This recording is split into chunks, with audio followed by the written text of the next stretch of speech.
Hello, everybody. Welcome on in. We have the EGF High School National Championships that we're working our way towards. Of course, one of these teams at the end of today will have themselves a title. The game we're bringing you right here, right now, going to be Marvel Rivals. My name is Arcast here with Cherry J. will be your yappers. And we're going to start things off in the winners final right now. This game, we've got the Raven Rivals and the Monsignor McClancy Crusaders. All right, I cannot wait to get into this action. We are up in the upper finals already. We were here yesterday talking about some of the earlier on games. We saw a little bit of some one-sided affairs. One game that did get a little bit on the closer end of things. However, now that we are coming down to the final few matches, we got the upper finals, the lower finals, grand finals at the end of this. And overall, I cannot wait to see what is going to come out of this because obviously, these two teams, they've been practicing, they've had their games, they came through the EGFH season, and now that they're here at the National Championship in San Antonio, Texas, they're looking for that championship win. Absolutely. I mean, these teams, we learned about anything with the seeding, throw it right out the window. Anything you think you know, yeah, no, you can get rid of that because these teams, it just depends on how they show up on the day. I mean, we saw Raven Rivals, right? One of the teams that is featured, yes, is the 1 seed. Did have their very dominant first showing against Feral. However, against the Xavier Knights, it was a 3-2 battle, very, very close. All the way till map 5, they were actually... They started off leading 2-0, then the reverse sweep started to begin, and then they capped it off in the end. So they do have that resilience. But do you want to go that distance every single time? Will that get exhaustive? Will a team punish you in the critical moment and actually sneak that series away? You never know. As for the other side, Monsignor McClancy, we have not seen them on stream yet so far, but their reputation is they've found a 3-0 and then another 3-0. This is a team that you have to fear if you're the rivals, even though you're the 1 seed, the Raven Rivals, even if you're the 1 seed, because you just don't know what you're going up against. Yeah, and it's as you said, right? If you're taking maps and going the distance, not able to finish things out in a 2-0, 3-0 in that type of fashion, then that does expand your map depth, right? You're getting even more reps on different maps that you may have not been as comfortable on, maybe different modes that your team hasn't been able to practice as much. I'm not totally sure what the initial, schedule does look like for these teams in terms of how they play out their first few games of the season before they come to nationals, whether they are going to be forced to play on every single mode, whether or not it is going to be mostly just that domination and then maybe something after that, and they're exclusively playing the domination for the majority of the season. But when you're able to play, a little bit more, not only does that, give you that more team synergy, allow you be with the team for a little bit longer, right? Get that team cohesion down, but it also just lets you get as much practice with your team on every map. So hopefully that will be able to shine through rather than being an issue that some of these games have been closer. And we'll just kind of have to wait and see what it will end up, translating to as we get into the game. Yeah, as for the map situation, at least we are doing traditional Marvel Rivals rules with the 3 bans, 2 saves for each team. And as for the map pool, it will be Domination, then Convoy, then Convergence, and then after that, not entirely sure, but we do know that the loser of each map will pick the next map afterwards. So the higher seeded team had the chance to pick this first map. That will be the Ravens as they go in here, and they have selected Hell's Haven as our domination map. Kind of one of the 2 defaults, I would say, for domination, although we have been seeing a lot of rise in Krakoa just being kind of chosen out, favoring a lot more of those dive heavy comps. Yeah, I mean, personally, whenever I'm looking at the scholastic, the collegiate level, Hell's Haven usually is that just staple of the map pool. We're always seeing it. It's a very consistent pickup a lot of teams are going to opt in for, so it isn't really a surprise that we're seeing it here today. So we'll see if that will be maybe a more one-sided affair for them, if they've been like a team that has just constantly practiced it, but maybe they realize that their opponents haven't had as many reps on the map, hasn't as much practice to try and against other teams, and now that you're coming on into an upper finals, this is where these map pools really do need to be expended the most, right? You're looking to pick up your opponent's worst map, your best map, and whether that does cross over, that's always the best case scenario. You'd imagine, though, a map like Hell's Haven won't really be too favorable for one team or the other. It's not a map that really has a whole lot of nicheness to it.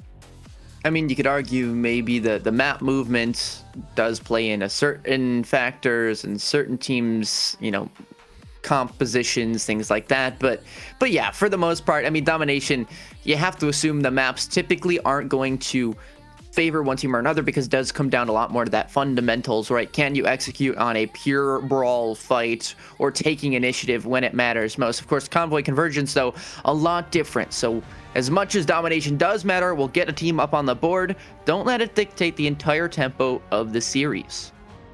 So they are already looking out at what we got. And we can see the bans. The Star-Lord going to be the first one out. Fortunately for the opposing side of things, they didn't really hover the Star-Lord by any means, and now they're just going to keep on walking by. When we do look towards these compositions, it is interesting. We don't see the Gambit being hovered from the side of McClansky. On the other side of things, though, the Ravens will have that one from Chasey pulled out, and so that's a pick that really does, start to change how you're really going to be approaching the matchup, and whether or not they'll be able to lock that in. And I guess we'll have to wait and see. They aren't going to save it, though. Yeah, Kerbice is the Star-Lord player for the Ravens side. A lot of the time, that will be their go-to pick. So that is why you're seeing that initial ban out. Okay. As for the group ban, maybe a target ban based off profile, based off what they've seen. Of course, there is no stream footage of the Crusaders, so we don't entirely know what their deal is. But for the Ravens, plenty of footage on them. The save of the Iron Fist is big because Ravens struggle to deal with that kind of dive pressure.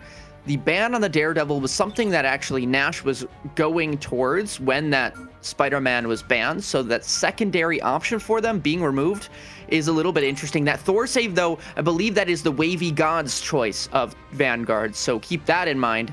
Those are kind of the two elements, Nash on the Spider-Man, Wavy God on the Thor. As for that Bucky, though, love that save, just generally becomes a very solid piece to the composition, and then that ban out onto the Chasey, kind of strong suit is not going to be available anymore. Yeah, it is interesting. It does seem like they're playing into Moonshot's wheelhouse a little bit with that Iron Fist. And as you said, if you're having a difficult time dealing with dive compositions, having that pressure mounted on you and having the tempo just so shifting. I mean, I think overall, when we do look towards these compositions, the one that I'm going to be slightly favoring is the one from Mikolanski. I don't know if you have any opposite sides of the opinion, or whether maybe you'd agree on that. Okay, well, I'm going to talk a little bit more about the Ravens because I know what they've been doing and what their game plan generally is. With this double Vanguard, the kind of Avengers comp, if you will, those two, when they are able to be paired up, actually work really well. Their dive looks really clean. Nash kind of initiates, and the tanks just kind of soak up all the damage, and they either go down or they win the fight for their team. And a lot of the time, it is winning that fight. Now, McClancy, if they can address that, I think they're good to go in this series. Not just the map, but if they can counter that double dive, it's going to be tough pickings for the Ravens. Ethlic, though, if they are forced onto the Magneto, is something I think they're maybe not as comfortable with, but keep in mind Ethlic's ults, because a lot of the time they will be saved to stall a point down, which, I don't know, I was having a little bit of a discussion with yesterday about maybe they should use it to engage a little more or sustain their team, but they oftentimes let the players kind of fall down before they use it as a last-ditch effort to turn the fight. So keep that in mind. Just looking at the Ravens, already bit of an engagement to seen towards this high ground, as taking a bit of a 2v1 engagement on the other side of things. The rest of the lobby starting to clutter up onto point, as we will be seeing the area unlocking. So far, it really is looking good over for the Ravens, as they're taking a lot of this space on point. Yeah, a little bit of a stalemate here. Of course, ult's going to be farmed up, but not used in this fight. So this is going to be raw mechanics, raw ideals on what that game plan needs to be. And I'm looking at Moonshot to open things up. Yeah, Moonshot now isolating the pick over on the side. Unfortunately, will not be able to convert. And we are just going to be still in that stalemate. Finally, it is going to be broken up as the Wavy God, the first one to fall on the side of the Ravens. And it's going to be a full-on slaughterhouse. The kill feed lighting up red with everyone challenging in and just exploding straight into enemy territory. Yeah, I think the reason why Ravens would honestly insta-ban the Iron Fist every single time in previous series. So it's a little curious why they didn't do it just yet. Obviously, Iron Fist being a bit of a direct counter to the Spider-Man, being able to not only counter that dive in with that peel, but also being able to dive the backline, which Spider-Man a little bit tougher to peel with the web slinging across the entire map very quickly. But yeah, McClancy looking good right now, and one ult on the board, so Ravens one as well. Absolutely, but Ultra's Wavy God, low HP, massive knock-up as McClansky, lots of ultimates are coming online. The first kill from Moonshot, showing why that Iron Fist is such a prevalent pickup, and as Daisy's going to be able to respond, not for long. Complete and utter domination, though, from the Ravens as they're starting to mount their comeback, pushing to the point. However, overall, McClansky still holding strong, dropping in some ultimates, trying to play nicely. You see Kerbice trying to get something done on the Mr. Fantastic. Unfortunately, not to take any damage dealt. And at this point, Moonshot pulls in an ulti of their own, and McClansky seemingly losing this point. Yeah, I think that Living Chi going to be used as a last-ditch effort to win the fight over for their team. Unfortunately, not going to happen. And Ravens, something else that we had seen from them is that they like to commit a lot of these ultimates in to secure these fights, but sometimes a bit too much. As of now, we look towards M is for Milk, just trying to stay alive, stay healthy. We'll be able to do it as the McClansky roster completely rejuvenates themselves and takes a massive, staggering loss to the side of the Ravens. Yeah, quick flip there for the Ravens, but that one just as easily turned back. And of course, Ethlic, though, honestly, I like the changes. Use the ult during the team fight, trying to help out the team just didn't work. So honestly, fair enough. McClancy, though, of course, not going to have any real ultimates here, so this might just be a final fight used maybe a little prolongated as you're trying to farm up that maybe Ultron ult or the Phoenix ult, but this is going to be tough to break your way in if you are the Ravens. Look towards how they're starting to approach. We're looking at McClansky staying dynamic, putting forth so much pressure as they try and get involved on the other side of things. However, McClansky is going to have to deal with a lot of this comeback. The Ravens, looking at the Wavy God specifically with this Thor pickup, there's not enough. A bit of a C9, and the Hell's Haven's first point goes over. McClansky will pull it off, and as Eldritch Momentum, the next one online, we'll see whether or not the Ravens can bounce back. Yeah, Eldritch Monument up next, and this is the one that honestly the Ravens do flourish on a little bit more. Their control felt a lot better, especially with Ethlic on that Magneto. You had just that kind of one player sitting around on the point, making sure they can preserve any sort of pressure that is being dealt to their team while the rest of the divers start to execute. But that was with the original composition. Now you're going into something a little bit different. I mean, you have Chazzy on the low key, you have Kerbice on the rocket, which was a very solid pick. Don't get me wrong, that Rez found a lot of value, a lot of work, but now they are onto that Strange, as they don't exactly have too many other tank players. The Wavy God really only comfortable on that Thor. So this is going to be a role swap between submap 1 and submap 2. Looking at who's Nash here to use that Phoenix ultimate. We've seen some big ones from them before. Of course, that could be countered by the Ultrons. Keep your eyes out. Bull has the right tool for the problem. Yeah, a little bit of an ultimate advantage coming in immediately, and with taking that first point early on, definitely could start to change the tempo. Has already looked towards this thing, taking early point presence. The rest of the team a little bit isolated from them, is now trying to divert pressure to the backlines. We'll see a lot of ammunition being fired, and so many resources now getting expended towards points. You see so many players starting to collapse on in. Oh, that's filthy. I mean, that combo is free reign for Bull. That Ultron gonna do a lot of damage along with the healing. Sparkalicious will apply those spark charges and finish up the fight for McClancy. Yeah, Bulldozer putting their name to, I guess, reality, as they just send 3 players down to the grave. And at this point, the Ravens, I mean, you're losing this first fight pretty consistently. We saw this on the first point. In this one, you wouldn't really expect too many differences as they invested 2 ultimates into the fight. But now, despite investing a few, they're still going to be on the front foot in terms of ultimate economy. They might even want to just utilize these ASAP to try and get an early fight win. Phoenix ult coming in the mix, pondering, waiting, and there's the launch in. It finds 2! What did I tell you? Sparkalicious kind of nuts with it right now, and that'll be the fight over before it's even really started for the Ravens. Sparkalicious not giving a single chance as they take the Phoenix down and just send two of them down to their graves. And with so many players down for the count, it just forces the Ravens to get back on into spawn, regroup, try and come up with a new challenge. You still have Moonshot with the ulti in hand. On the other side of things, though, we do start to see Kerbice as well as Chazy starting to pull up some of their own, and as well as Waznash, who's going to get something online pretty soon. I mean, the Eye of Agamotto has been potent for all teams throughout any of these series. So looking at that big key ultimate jump in here. Of course, McClancy down one, maybe looking to be falling a bit shorter. And there you have it. Kerbice swinging away the lashes of magic and fuel to take down McClancy here in this fight. Just struggling to get that footing. But, oh, Nash using the web ultimate right after the fight, I want to say, was already won over. Yeah, the only issue is that they had a little bit of a lack of time that they really were able to get. So they only are able to find maybe 20 to 30% before McClancy will fight for it. So McClancy, we'll see what they'll be able to, pull out. Obviously, you take a look at the Ravens' ultimates. They have a massive economic advantage in terms of that with so many about to pull out. But as we did see, the investment of the Eye of Agamotto did really just change the tide of that fight with two early picks. So now that they're getting into the next fight, Moonshot early engages, tries to pick one up instantaneously, shuts them down to the ground with an early pick from M is for Milk, and the rest of the team following in suit. Yeah, a lot of ults being used here. And of course, if you're McClancy, you want to just jump everything in here.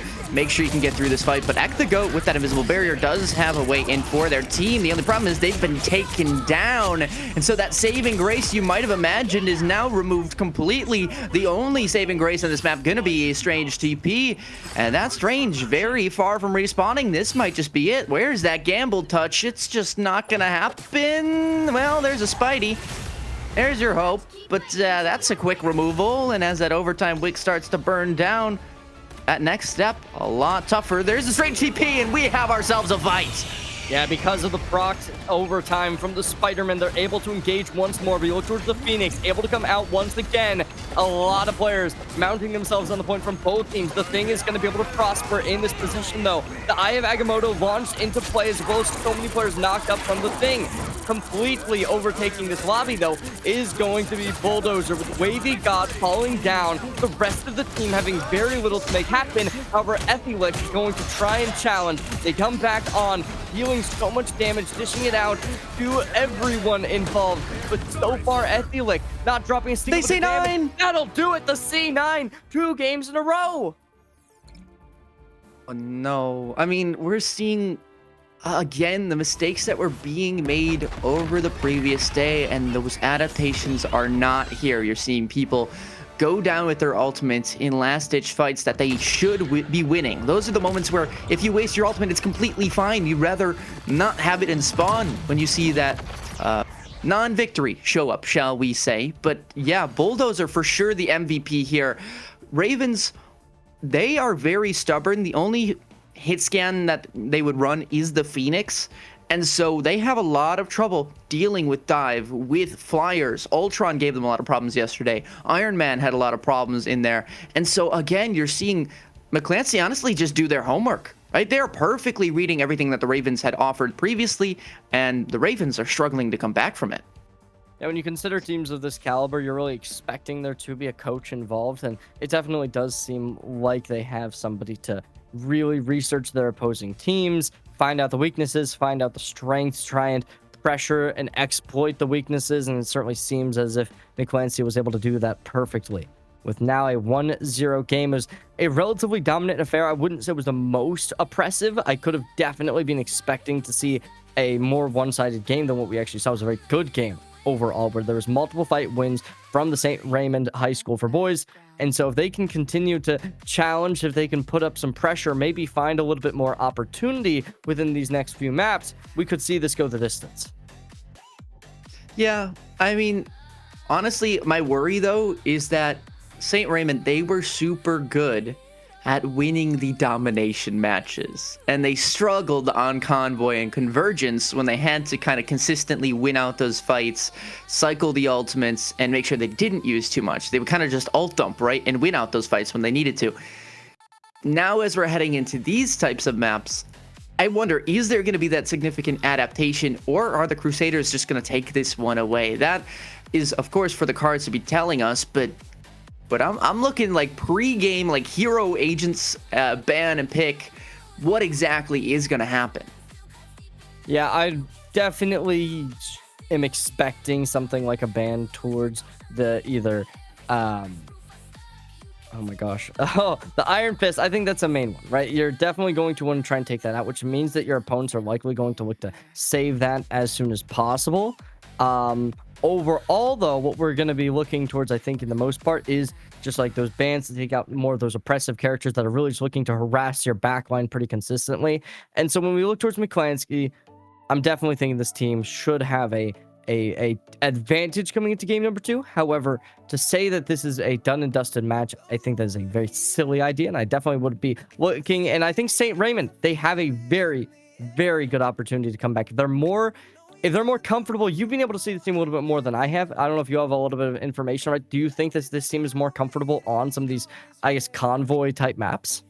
Who, the Crusaders or the Ravens? Sorry. Yeah, the Ravens.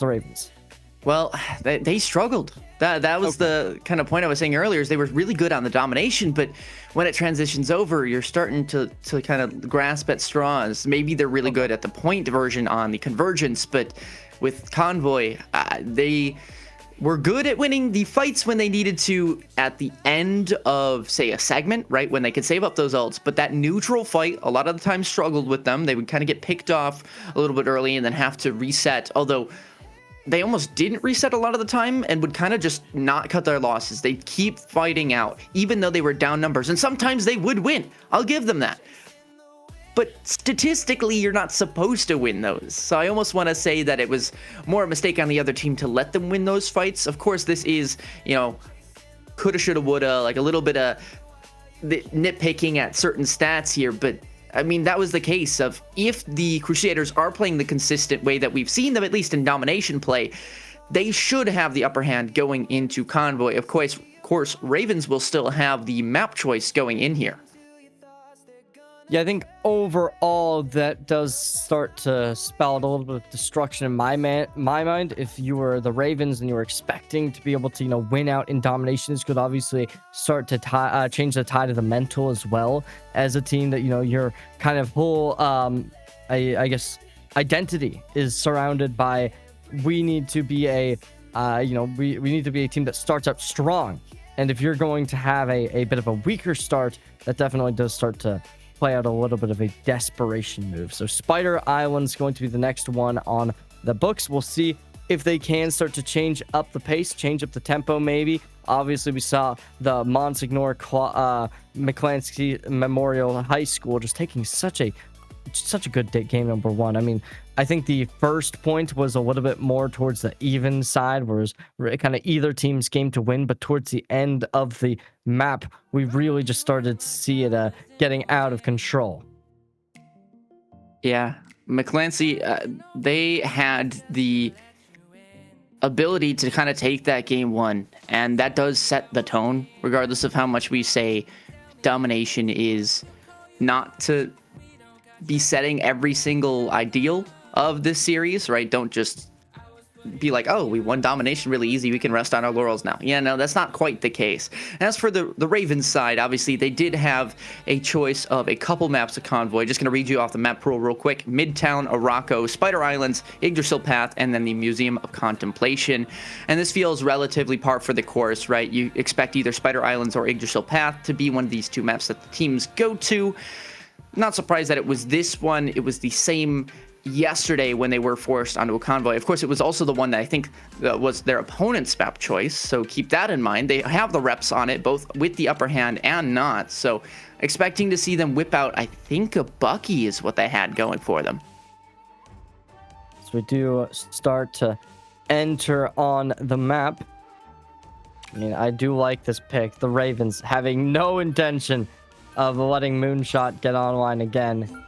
And so when we do look towards what this is going to be followed up with, we're going to be getting Bulldozer's pick still saved away. And as we remember from the previous map, Bulldozer was a real key player for this team when it came to being able to take this and run with it. So as we continue to just go through the picks, go through the bans, I will be kind of expecting maybe Ethylix, Captain America, maybe something like Kerbice on the Doctor Strange to have their picks taken away, but who knows? Obviously, the next one to be banned away is going to be the Thing. Makes a lot of sense. We didn't see the Ravens having too much intention to pick up the tank. Meanwhile, the other side of things at McClancy, they were really utilizing that as a key factor of their play. I almost feel like there's going to be a save or a ban onto the Phoenix here. Like, it almost feels right. If you force off Nash from that Spider-Man, chances are they are going to move over to that Phoenix. And if you take away that option, they're kind of struggling, grasping at straws, trying to figure out which character will be best for them. It will be Chezzy's Loki, though, gone. So the Gambit's still available for them. The Invis Woman is still available as well. The Bucky, though, gonna be banned. So we're not gonna see any much of that in this map. Of course, that character very, very powerful given the narrow sightlines that occasionally come through. The Rocket Pick, honestly, I really like on this map. A lot of narrow sightlines, like we mentioned, but that BR Beacon, as we like to joke around and call it, is that factor that will a lot of the time win these fights, right? Ravens, they go all in for a pick a lot of the time, get that 1-for-1, and unfortunately McClancy are going to be able to basically just renew, reuse, reduce, and recycle. As we head on in, I don't think reduce is one of the words, not gonna lie, but I had to put it in there. Absolutely. Yeah, I know. What is it's reuse? Is it reduce? It is reduce, yeah. It is reduce? Oh man. Reduce, reuse, recycle. I don't. Renew is the one that's not in there. Oh yeah, it's renew, not reduce. But renew felt more appropriate for the BRB beacon, so. I see. Well, it is interesting. We're seeing the Daredevil getting picked up. Now we saw this banned in the last map. Now that it is available, see what Sparkalicious can develop with this pick, and Moonshot as well having to swap on over. Let's see, I guess, how they're going to be able to play out the map without the previous picks that were really able to put so much of this team to thrive. Yeah, this is a very good attack comp. I kind of expect them to thrive, at least in this first fight, having some sort of unpredictability to what exactly McClancy is running. This is a bit of a little goose chase, a little Benny Hill music being applied for the Ultron versus the Spider-Man, but eventually that one will reset as the Spider-Man retreats and the Ultron doesn't want to get too far in there, but Sparkalicious just taking all the space. Even though there's no limbs, look at where the card is. Look at the spacing that's been made. This point, dishing out so much damage, trying to get involved, trying to get aggressive, go towards the Groot as the spearhead of this team's looking to advance relatively swiftly now as the Ravens attempting to end this blockade, trying to break through, and unfortunately no picks to be seen yet in this standstill. It's favoring McClancy ever so much more. Just waiting for that next big factor. I'm looking at maybe one overcommit. Well, no, that's not an overcommit. That's just one ult being farmed up as quick as possible. And Sparkalicious, of course, to take the rest of the targets standing still. They're stunned and out of the way. McClancy might have just locked up that first segment, but it looks like Nash's got a touch. Yeah, despite not being able to pick up their signature Iron Fist, they're still doing so much pressure to their opponents, and with an early ultimate picked up, now the point to be converted, and going into this tight choke point over on this side room, it's going to be really, really favorable as everyone just starting to march their way in, and this mosh pit just destroys everybody in their sights as Moonshot already opens it up and exploits a couple of overcommitments and over-aggression, as now they're going to be able to get 3 ultimates still online, make it 4, and they're just constantly just taking so much pressure and putting it forth, as now M's for Milk going to drop one of their own, and we see Moonshot with the second ultimate of the game already put online. Yeah, a lot of different chances to turn this tide, but in the end, McClancy has the ult advantage. Nash will at least find one with the web sling of it. Sparkalicious again! I mean, if you don't know the name already, you're certainly going to remember it after this series. A fight turned with the click of a singular button. Of course, the teammates do obviously help. That CYA being popped, the Ultron as well, even the White Fox ultimate, they used a lot, but they got through the fight. And for the Ravens, I guess the saving grace is that you still have some things left to use. Yeah, it really looked as if there was going to be a bit of favor for the Ravens, but unfortunately, Sparkalicious just appears at the end of the day. Now, McClancy wants more fights for another engagement. Let's see if they can take the next point. Battling through, Ethlic just using this ult once again for a bit of stall, but maybe biting off a bit too much more than they could chew. The team not really following up with them. And that rock will not be kind to them as they ring around the Rosie. Oh my gosh. Kerbias just gets taken off the map by Moonshot. I mean, take away their Iron Fist, it doesn't matter. They'll move to a different dive character, and along with the rest of the team, they're all landing the shots and finding themselves victorious in fight after fight. McClancy just baring their fangs, and once again, it certainly seems as if this next point is going to be converted. There is they didn't get the touch yet. Can they finish it off? We'll have to wait and see. But as the Ivagmo gets brought out, there's the first pick. Good work, to say the least, from Carbice. Unfortunately for them, though, it won't be enough to continue to win out in this engagement, as you still see this damage being dealt. Moonshot attempting for a pick early on, looking to start attempting the kill onto these players in the back line, and that's some real good damage being dealt, as they've just completely shut down the rest of this team behind these few main players. But over on the front lines, the Ravens still holding strong. And it's still doable for either team, but no, not the no touch again, bro. I mean, am I Olivia Rodrigo, or are you getting deja vu here? Because, like, really, this can't keep happening to them. McClancy with 4 ults farmed up, didn't even use a single one to get them across that final hurdle. Now we'll use it in this final segment with 3 minutes remaining to propel themselves to the end. 3 minutes on the clock, looking to try and end this one off. That's a nice Phoenix. Won't be able to convert anything just off the bat, though. Still, though, trying to get involved. We see the whole side of the Ravens looking to throw the entire toolbox at their opposition.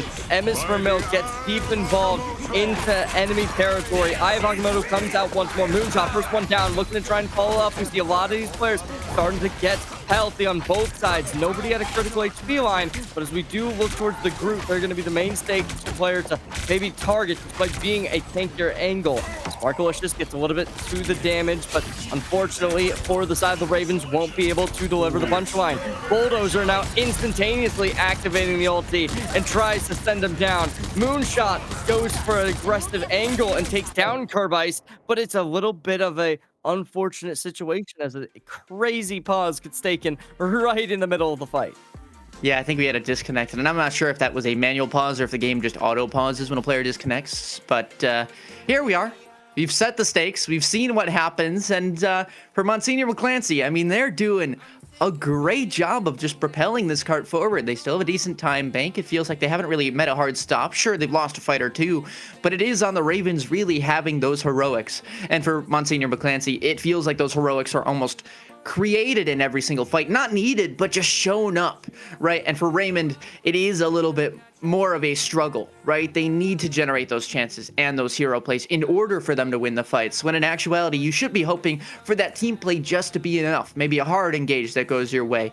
Obviously, the kill feed will go back and forth a lot of the times, but for right now, they're doing what I would honestly say is an improvement to what we saw from them last on this map. They did struggle a lot. There were a lot of ults committed in fights that they had lost already, and they're saving them a bit more. They're holding on, and they're realizing what their win conditions are in the fights. It's just tough to execute on when you've got a Wolverine slashing you in the face along with a flying fiery bird. Yeah, we've seen a lot of these engagements facilitated by players like Moonshot, as well as Sparkalicious, who just come in, ult away, deal the damage. And it is something that we haven't really been seeing the Raymond squad having much contesting, right? They really have just been getting grouped, and because they're getting grouped, their opponents are just able to get so much AoE damage dealt. And I mean, it's not like a terrible idea. Obviously, playing a very grouped brawl type of composition, it can work in some aspects. However, when you're playing a team that really just has your number when it comes to dealing with these issues, it's just not succeeding. So I would like to see some kind of change, maybe try to play a little bit better positioning, take more angles, try and be a little bit more proactive, more dynamic when it comes to how you're engaging on to these team fights. But instead of, just kind of playing that just 6-person, group up and kill them all, because it's clearly not the angle that is going to work in the approach. I mean, they need to be punishing this group, is what it comes down to. There is a solo Vanguard on the McClancy side, and only one person that is really stopping them from kind of taking over in the damage department. So if you punish that group, the rest of the team will kind of be running for their lives and be forced to play in off angles, tougher positions. So Ravens, the mission set, the ideals, the win cons, they're all noted, but now can you execute on them? Well, that's a tough start as Nash goes down. Not going to be able to farm up that ultimate for this final fight, potentially. Especially now, Ethlic doesn't find the ult. It's Sparkalicious to do enough damage to them in order to take them down. Where are these ults? It's just not happening. The player's stuck in spawn. Well, that was quick, wasn't it? Wow. Yeah, unfortunate to say the least, and I'm really starting to see where you're coming from when it came to the Ravens being a much more domination-focused team. They like to start out good early on, but after that first map, going on to some of the more payload ones, it's when they do start to have a little bit more issues shining through. So hopefully we'll see McClancy being able to, continue to exploit it. But from the Ravens, what we want to see is a little bit more challenge, right? You got to really start to fix up some of the holes in the defense, and hopefully they'll be able to make that work, as now they are going to be the ones starting on the attacking side. Let's see whether or not they're going to be able to work the same level of magic we saw from McClancy. I mean, with Ethlic on this Captain America pick, you're essentially hoping for them to take down one of these supports, honestly function as a self-sustaining dive character that can get out as needed.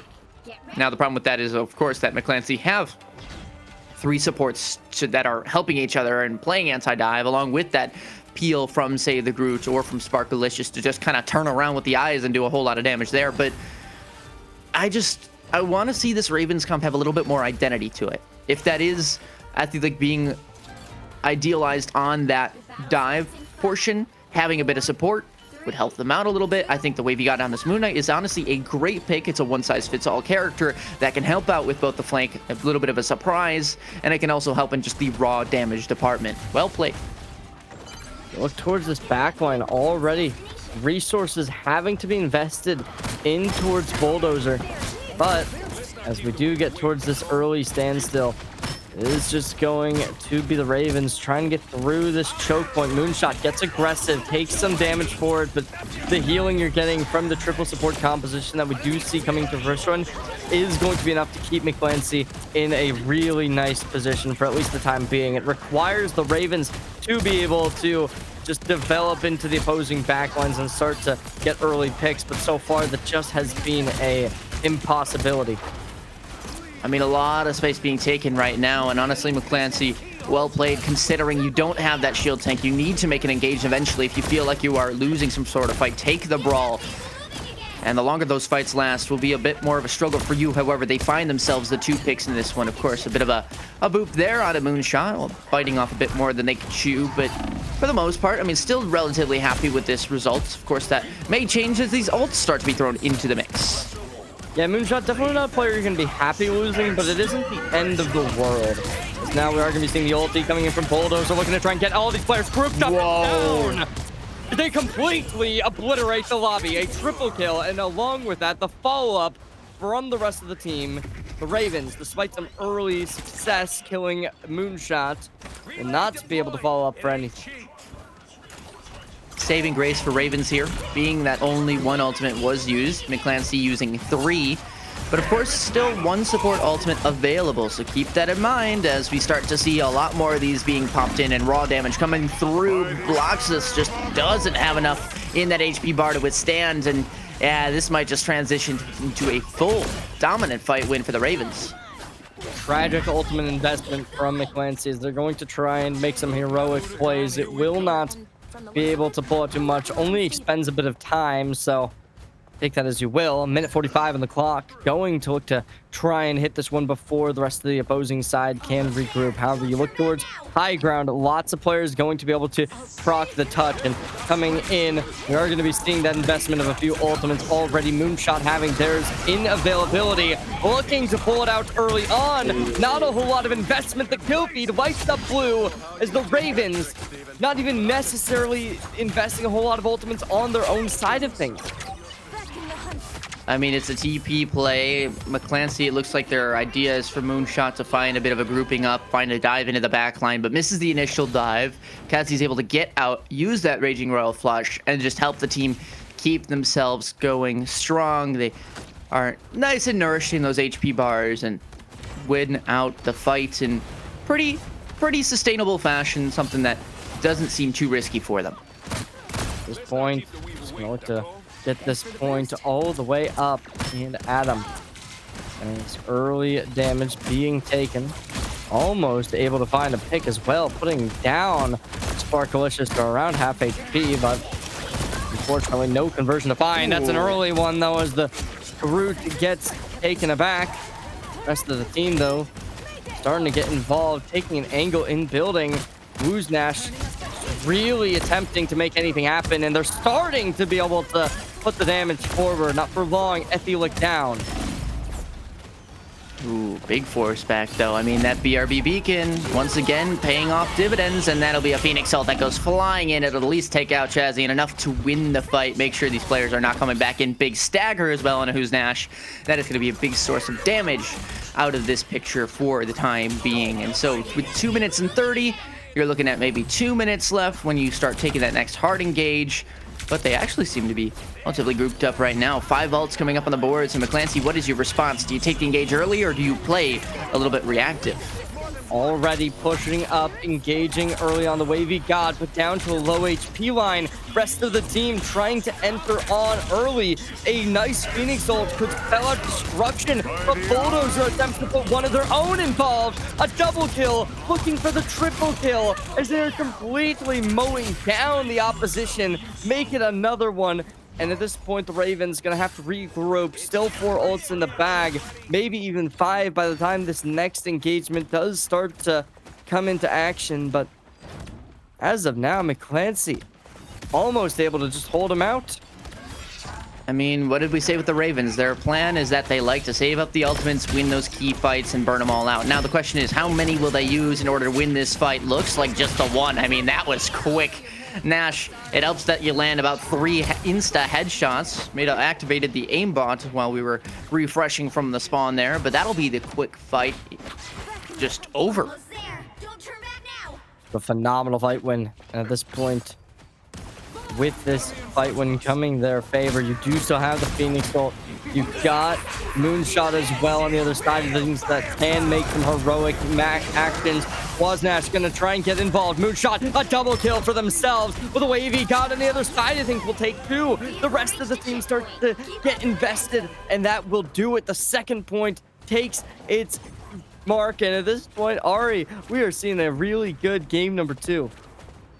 Absolutely. I mean, the Ravens, right, they are not forcing these fights with too many elements. McClancy swapping over to Sparkalicious on the Moon Knight, which is going to be a little different because now you don't have that kind of consistent burst damage, shall we say, but of course it's replaced with a different form of burst damage, I guess, right? Bouncing from target to target, and that's a big pick going into this fight. Hopefully McClancy can just win it out without any use of ultimates to kind of maximize their chances at winning the next fight afterwards. But Ek the Goat using the White Fox ultimate, finding a DC, and maybe just knocked them out so hard, sent them back to spawn that they had to regroup the computer.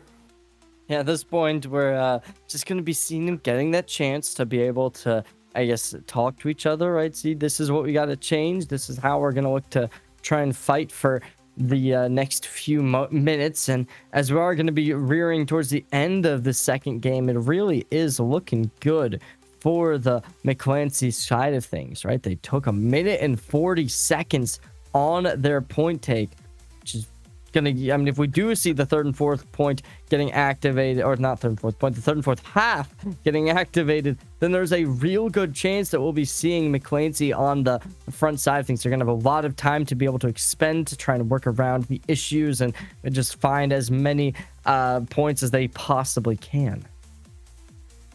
Yeah, I don't know. I feel like this overtime, at least statistically and based off what we've seen, would favor the Monsignor McClancy side. But at the same time, you're looking at the Ravens and you're saying this is immaculate form. And if they transition this attacking side, if they have less time than their opponents, they will go on the attack again. And I honestly expect them to get decently far through. Now, I think it's going to be a little bit riskier because, of course, their plan is to lose some fights so that they can snowball and win others. And you can't exactly do that in overtime because you need to consistently win out every single fight. So if this game were to go to OT, which it looks like it's very possible, I think I'm going to give the favor to the Ravens. I think they're on a bit of a tear right now. And unless they're stopped now, I don't think they're going to be stopped. At this point, though, it does seem as if they are going to be stopped here and now. There's not a single player from the Clancy squad is going to fall in this team fight. However, on the other side of things, the Ravens having a very difficult time just staying alive. Get that vehicle moving again. Yeah, a bit of a reset. Now going to need to jump in. And it is 2 ults to 2 on the board right now, but the Wavy God, I mean, Kazi, even Nash can farm up their ults quite quickly in order to win this through. Please do not get picked early. Oh my gosh, Eye of Agamotto, surely it finds one. Yeah, there you go, on to 2. Bulldozer, though, gonna be that saving grace if you can manage it. Strangling Prison, what does that find? A whole lot of, well, I was gonna say nada, but look at that kill feed. That's 3 insane picks. Sparkalicious will pick up the rest, and that might have to be Ravens backs against the wall now. Just 2 ults saving themselves from a potential map point on the other side. Absolutely. 30 seconds. And at this point, the Ravens, you do still have a few ultimates to work. The Gambit especially going to need to be the main initiator in this engagement. And unfortunately, Chazy, let's see what they can get. They're already investing heavily. Moonshot, though, already finding an early pick. Make it. M is for Mills to get a second. On the other side of things, though, Sparkalicious will fall, but not for long. It's 7 seconds needing to get this done and dusted. But unfortunately, the Ravens do seem to be bowing out in game number 2 as McClancy just completely tears apart any possibilities. Yeah, no TP. So there you have it.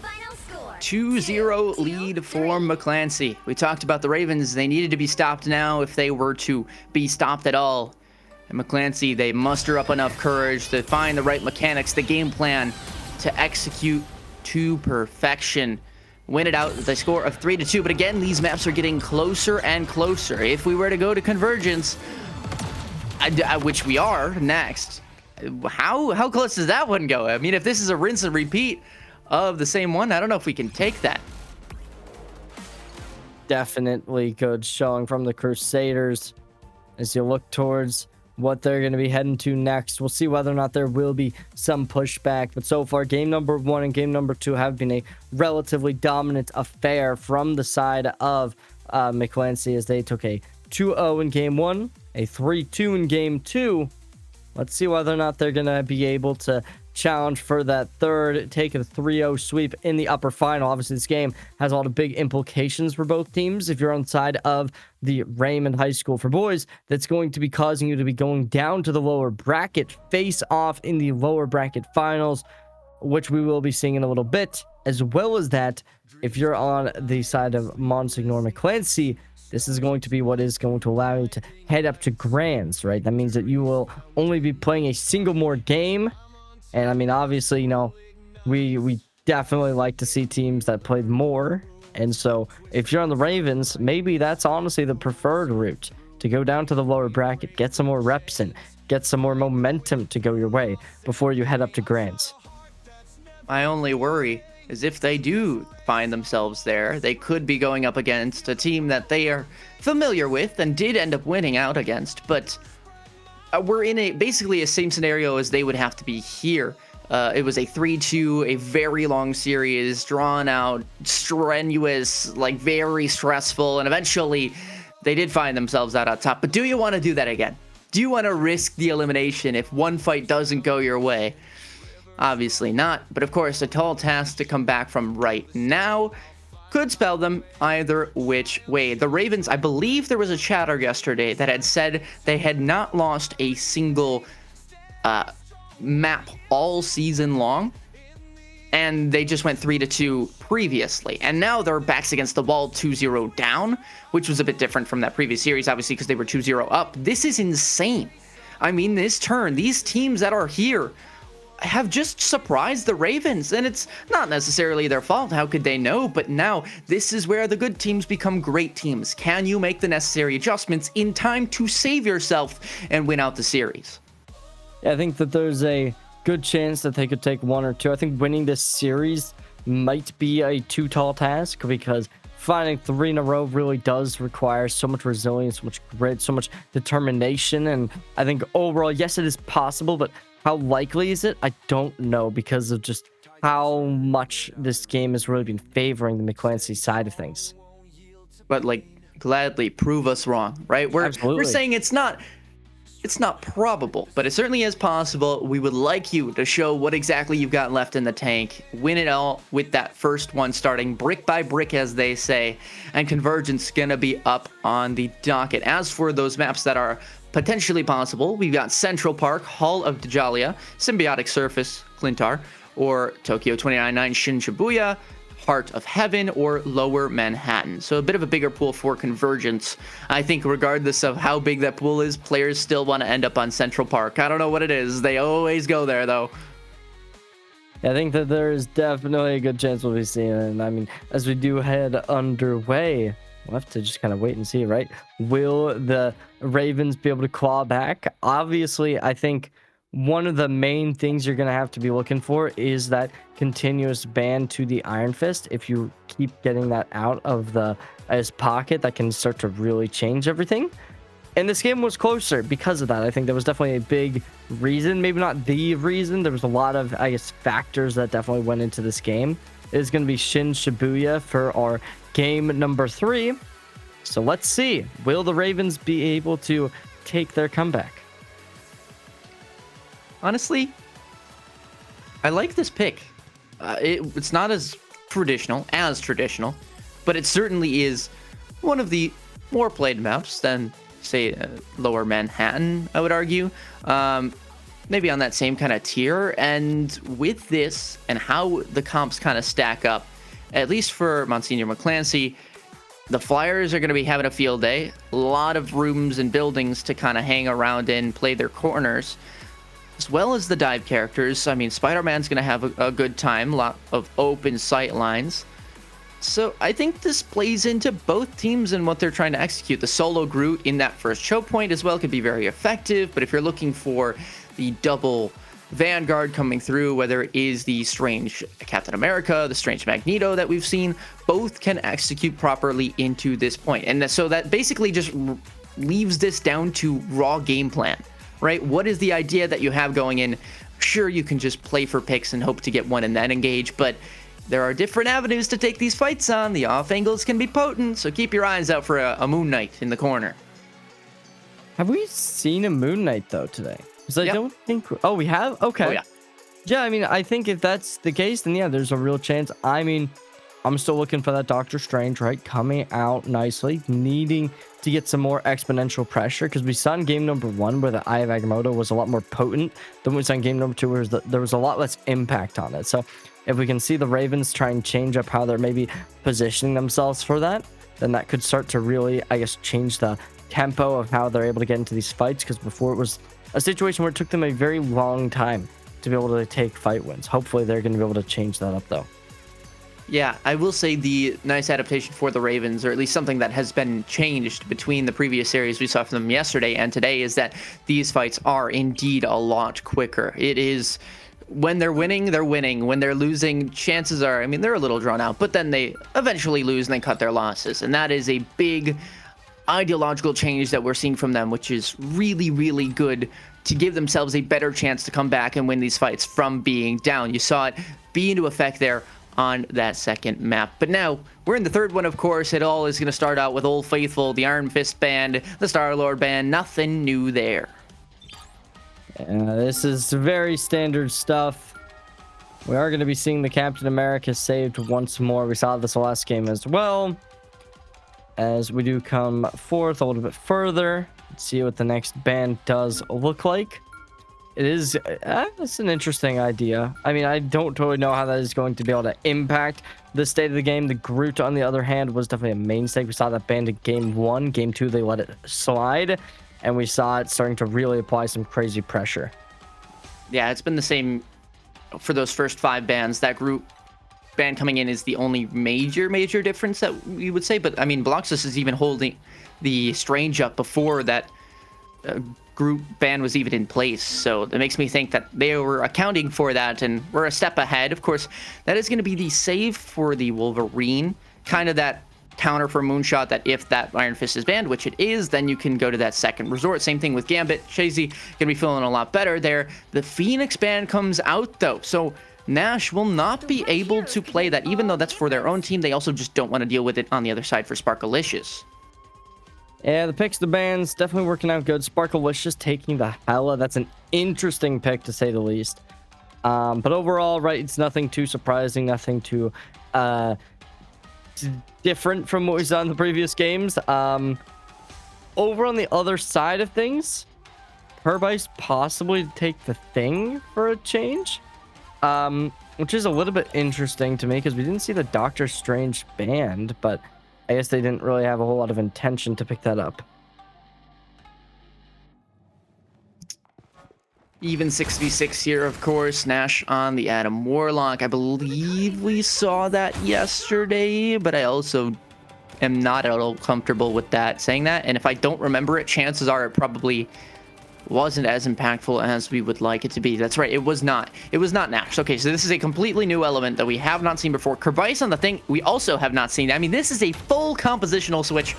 I'm kind of losing it. Wait a minute. The more I look at this comp and realize what's going on, especially on the defense, they don't even have a shield. 3, 2, It is interesting, but we've seen this team being able to succeed without it in the past. So I wouldn't say it's the end of the world, but it is definitely in the unconventional side of things. Now coming on into the engagement, though. You already have a few players trying to get through this choke point, but unfortunately the verticality not to work. Now isolated and alone, Block is able to gather back with the rest of the team, gets back up and healthy. As they do start to execute onto the site, we're going to be seeing this Thing igniting the battlefield as they put Blocks as 6 feet into the grave, and the Wavy God's the one to execute them. I mean, the beauty of Kervice on this Thing is that you are able to soak up a lot more damage and get out if you need to, which is really good considering the amount of damage that they are taking. They don't have a shield, so Kervice is kind of the equivalent of just soaking it all up and getting on out. Sparkalicious, you see maybe struggling a little bit to find that immediate value. Of course, it is going to take a second to get adjusted off of the Phoenix, but for the most part, the stalemate still relatively staying on target. But there's that ult difference. That might be the case, and yeah, there's the one. Make that a second, almost a third on top, and the Thing left just with shambles and scraps as the rest of the team has to tuck their tails and dip out of there. Yeah, with a early win on the fight, there's going to be the touch as towards Ethilik trying to get something done and dusted, but unfortunately it is just going to be their own death to be found. Rest of the team trying to follow in suit, but as another player falls down to the ground, it is just going to be a few staggered away for the Ravens. I mean, Sparkalicious swapping over from that Hela to the Psylocke does tell you maybe a little bit of a not only compositional change, but an identity change that they are now trying to execute for. Moonshot, by the way, has used an ult. Not exactly sure what that happened to find. Maybe not much, just a cooldown force out. So that is going to be a bit of a stalemate. Now, instead of an upper hand from McClancy, but kind of going back to that Psylocke, I mean, you're expecting them to go a lot heavier into this dive now. Already pushing on in, the Psylocke especially starts harassing the back line, trying to attempt to get something done. And Sparkalicious with an early pickup goes for a second, gets some low HP lines. But unfortunately, this crucial moment will be forced out of them to back up, stay disciplined, not gather too much over-aggression. Now they are just forced to rotate out, but they will be called out beforehand as the entirety of the Ravens will just be able to march through them. I am looking at the fact, though, that Bulldozer has that ult, and the fact that this cart is so close to the offensive spawn that this will be a quick refight. And if this fight is drawn out, right, that is going to be more staggers that will favor the McClancy side. So keep those in mind. Ethylic, by the way, still has that Meteor M available for maybe absorbing the Ultron charge, something like that. But bye-bye Moonshot, we'll say that. At this point, heading on in the Wavy God, taking a little bit of damage. Nothing to find early on in this fight, but as we're back on Bolt, perfect. Shut down in the ult. Phenomenal work from the side of the Ravens to be able to take them down before they're able to get too much impact with the ulti. As now the whole kill feed, lighting up blue. M's for Milk blocks us both down. And at this point, the Ravens really starting to bare their fangs, starting to strike while the iron is hot, and looking to get even more momentum. Wow. Was not expecting Bloxus to use that Eye of Agamotto there, but it gets canceled, basically ineffective. And you see whenever McClancy doesn't have their way with that initial plan, right? If the Ultron doesn't find the value, they're left kind of scrambling. So if the Ravens can have the upper hand, they'll find themselves in a much better place. Of course, the Wavy God goes down, though, and along with this CYA, now you're starting to worry a bit more for them, along with that Wolverine ult. Of course, that will be a quick disengage, as looks like the space has been garnered, and they are happy with that. At this point, pushing on forward. One player isolated. The rest of the follow-up does start to come in as the Doctor Strange now starting to get some teammates involved. Sparkalicious going for a flank route. Has the ultimate in hand. Goes to push it in early. And they're going to start to pressure out against some of these backline players. Backing up before they're able to commit a single kill. Without that conversion, it is still the... Wow! Oh, that's a nice block! This damage dealt. Unpunished Bulldozer gets two. And the McClancy side of things just looking to finally get this first point underway. Karmic Revival, though, this is going to put them right back into this, along with that Soul Bond. I mean, they're very much not out. In fact, might even have the upper hand here. His blocks is falling a bit low. Moonshot, though, still finding the one on a curb buys. White Fox, also in the backline, along with that Berserker Raid, should get the job done. But again, Soul Bond. I mean, Nash is feeling the heat, but is rising to the challenge at every single moment. White Fox, though, goes down. Eye of Agamotto goes through, and that should be enough to get them through. Ooh, the CYA even used for good measure. Maybe a bit too aggressive with that one, but they win the fight. They get themselves the extra point. They unlock the next segment. You know what? Fair enough. I don't love it, to say the least. I mean, McClancy, they invested a whole ton of resources into that fight, but on the side of the Ravens, you no longer are able to just go only 1 point on your half and win. You're still going to have to deal with an extra bit of time developed for the McClancy side of things. This has definitely been one of the more lackluster games we've seen from them so far today, though. Looking at that Kraken impact to be farmed up relatively soon. Oh, that's big. No punish, though. Phenomenal. Going on in. You see Bulldozer once more. This ultimate has been such a thorn in the side for the Ravens. With the pressure being applied, Blocks is now down. Not long. Continuously, though, Bulldozer trying to get something done and dealt with. You look towards the Wavy Gone, sent into the room, trying to get some verticality to their own positioning. And as they do keep getting healthier and healthier, the HP fully restored. Also now engaging. Sparkalicious trying to isolate some things. They're getting straight into the thick of it. There it is. What is that shot? Moonshot takes 4. Sparkalicious gets the 5th. And the McClancy side of things starts bulldozing through the entirety of the Ravens.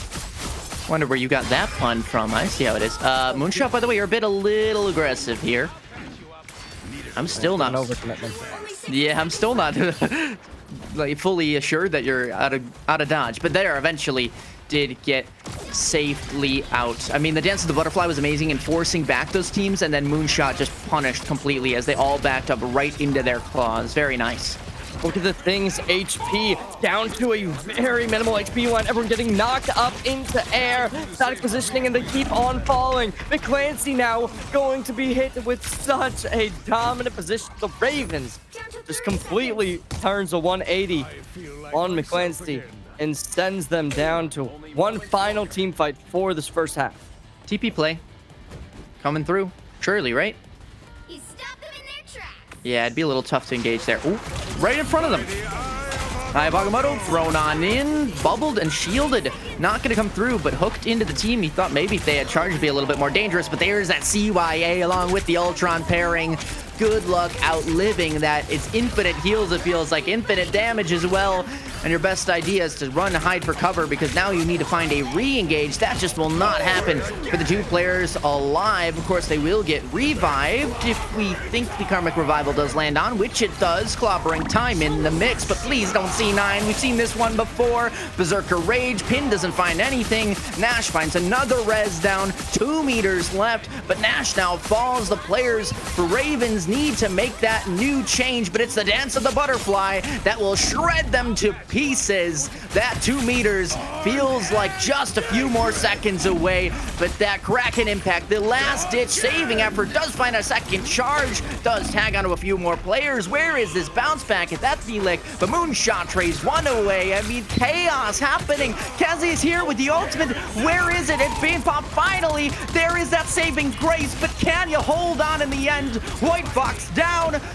Kazi's still in the back line, and you just don't even know who's got this upper hand anymore. I want to point out, Bulldozer ulted twice in the span of a single fight, but the upper hand is pretty clear cut at this point. McClancy takes this full point, and I mean, I was not very confident in that. They took a very long time to take the first checkpoint. The second one was a little bit more clear cut, and then that third team fight just lasted it was such a prolonged fight. And I was kind of assuming that by a certain point, the Ravens would just be able to utilize the fact that they had faster spawns and rotations to the engagement to be able to win. But unfortunately for them, due to some real heroics from players like Bloxus with the Eye of Agamotto, as well as the rest of the team, especially Moonshot, who just came in swinging. I mean, Emmis for Milk, Grounders just doing so much damage, so much impact to the rest of the team, being able to keep people up, keep people healthy. And so overall, very good work. But we're going to be seeing another tech pause issued, and hopefully we'll be able to get back from that soon, because this is a very, very big game now. At least it is at the half swap. At least it's not like during a fight. We've at least solved that one. And yeah, it should be quick. Maybe just an internet lapse. I heard some news from the players that they were struggling to connect to the internet consistently earlier in the previous days, so those issues might be continuing over to today. Either way, though, we've still got this game for you. McClancy, of course, on series point. If they do manage to win this map out, if they do find a hold in any one of these either points or segments, they will be your series victors and will move on to the grand finals. Now, for the Ravens, that adaptation on the defense looks really, really clean, but it seems like they're going back to Old Faithful on the offense, and I don't know how well that's going to play out for them, but of course that's why we play the game. We see exactly what they're cooking up. Or we're cooking up. Well, at least it's still not in team fight, so that's at least a good. Oh, and ironically enough, as we are going back to camps, you see the reconnect. Well, we are not going to be on our faces for too long. We're back into the game. The players right here, right ready, seeing a lot of people staying towards the low ground. Only a certain player up towards tight. It will be Moonshot, who now drops down to stick with the rest of the team. And already this opening pick comes out as the Doctor Strange on McClancy to be able to just deal that opening blow. Yeah, I mean, Moonshot, the ability to go in, kind of feed a little bit, hope to get a 1-for-1, and again get rezzed is actually quite nice. So that change, that at least composition that allows for the team play to be in effect, is something that we haven't quite seen from a lot of these other teams. They have that compositional ideology and they find a way to break through, but Bloxus falls. That means no more Vanguard. So TDM style battle activated, and it is Moonshot to take down Effie. So there is at least an even number of players here, but who's going to turn the tides now for this next chance? It's going to be Bulldozer. As M's for Milk starts engaging with the rest of the team following in suit. They're now pursuing their opposition relatively far, and now backing up. Good discipline, to say the least, as now 2 minutes 45 seconds. Do they try and get antsy, get over aggressive? Answers no. I like the positioning we're seeing from Moonshot there, looking to lurk in the shadows, create an invincible threat, making their opponents worried that they're coming in. Great engage as they pull their opponent straight into the thick of it, and now it doesn't even matter. Everyone gets sent to the grave from McClancy. Oh, that is just criminal. And on top of that, we just have a Kraken impact that finds what feels like infinite value and really could find infinite value. Of course, the punch in, the nice little hook and cook, as we like to call that one, but not going to quite happen for the elimination. Just the point still kept safe and sound. I mean, Ravens, it looked like they had the upper hand in that, but McClancy bounced back with 3 ultimates used just to act the GOATs one. This point, the Captain America sitting towards the high ground, lowers down, tries to get towards the aggression in the opening, but as they do get pulled over towards the rest of the team, they do start to get isolated and pressure. Not for long. Gonna be looking for McClancy. Massive investment. Moonshot tries to open up. Will be a triple kill from the side of McClancy. And they are not going to be letting anything get past them as they continuously just deal some damage. This fight a little bit prolonged, not going to be allowing it to end too early, which is always good when you're on the defensive side, to be able to force your opponents into these elongated respawner timers. Moonshot pinned him into the ceiling before bringing him back down to earth. All right. Ravens, though, with 2 ults here. Yeah, I mean, Aura certainly gave for McClancy, but now you got to hold on to it. You got 1 more minute left. I think it's Nash is still alive. Well, Kerbis is gone. The tragic way to go. I mean, they're not really taking too much pressure. They're not trying to develop themselves onto the point, and that is always an issue when you just stay static in this main choke point. You're just allowing McClancy to take opportunities to just find these early bits of damage, and they're just fishing for consistency, and that's the name of the game, right? They're just dealing so much pressure to you, and unfortunately we haven't been really seeing this getting initiated too often. Kerbis swaps off of the Strange, opts for the Emma Frost in this final fight, which means no TP unless you want to swap on back. At the backing up out of dodge and Ultron along with Kraken Impact. I mean, that's usually good for a decent amount of damage, but Kraken Impact matched on back along with at the that'll be some additional sustain for the moment. Nash does find a pick eventually, but Eye of Agamotto launch out in the center of point. That's good to take down at least Chazzy. Those strategists gone, removed out of the picture. Make that wavy god as well. And this Kraken Impact singing out again and again will be silenced. Just the White Fox to trickle back from spawn, and they will be instantly dealt with. There you have it, folks. A clean 3-0 sweep. McClancy will move on to the grand finals. Yeah, EC the GOAT not able to proc the final touch, and that is going to do it. This team showcasing their dominance. The first 2 games looked pretty close. That third one definitely cementing their victory as a 3-0 on a 3-0. Real good work. And you look towards the MVP, Bulldozer, who just had such a tremendous performance on the Ultron, consistently putting in ultimates that were just dealing so much damage that nobody was really punishing. We didn't see, I think there was a single time where we saw Bulldozer die within their ult, and you also just look towards the stat line as well. 2 deaths for Moonshot, Sparkalicious, and Bulldozer. These 3 put on such a masterclass performance. This team, I don't think they could have done it without them. I mean, we did see one time where they went down in the ult, but it was to the Meteor M. It was at the on that Magneto, and honestly, it was a really good play. But if that's what it takes to reduce an Ultron to smithereens when they're getting an ult at what feels like every 20 seconds, you're, kind of struggling to get that value. As well, we saw, I think it was on Shinshibuya, where there was... oh, no, it was here. They had an Ultron ult, and it wasn't the flashiest in terms of the kill feed, but as the support, it kept them alive and then transitioned and found a kill. And that is absurd, to find the ability to find both sides of value, damage and healing, and win the fight for your team. Just goes to show you what big players can do in big moments, along with a very tight-knit team. I mean, they were playing like a unit, and I don't think we can dispute that they deserve to win that series based on what we saw in that, series. As for the Ravens, of course, they are not down and out. They still have the chance to rematch in the grand finals, but they're going to have to work their way there. That was definitely not an ideal position by any means. We'll see whether or not they're going to be able to win again in the grand finals. On the other side of things, the Ravens now having a little bit of a longer task in front of them where they're going to have to go down playing the lower bracket. Now, what I will say is I think if they do have that rematch, it definitely could be a little bit closer, right? We might be seeing a little bit more, I guess, priority in terms of the bans, the saves, all that jazz, as there's I think when we kind of look towards it, we should have been seeing a little bit more priority towards banning out the Ultron. And maybe that's crazy to say, but I think that was a real, I guess, setback. Meanwhile, if you let that Iron Fist go, I don't think that would have been, it definitely would have been a problem. However, the fact that they just switched to the Wolverine still was a big issue for their opponents.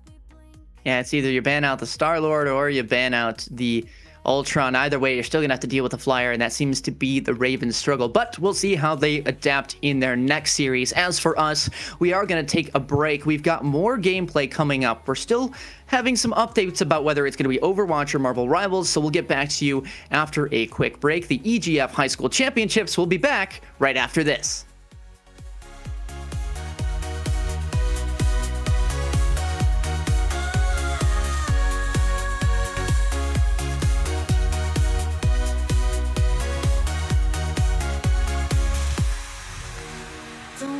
Tomorrow, the moment is now. With a heart full of thunder, don't ask why or how. In the ruins of glory, find your ticket to ride. It's a roller coaster, baby. Buckle up for the ride.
In the background.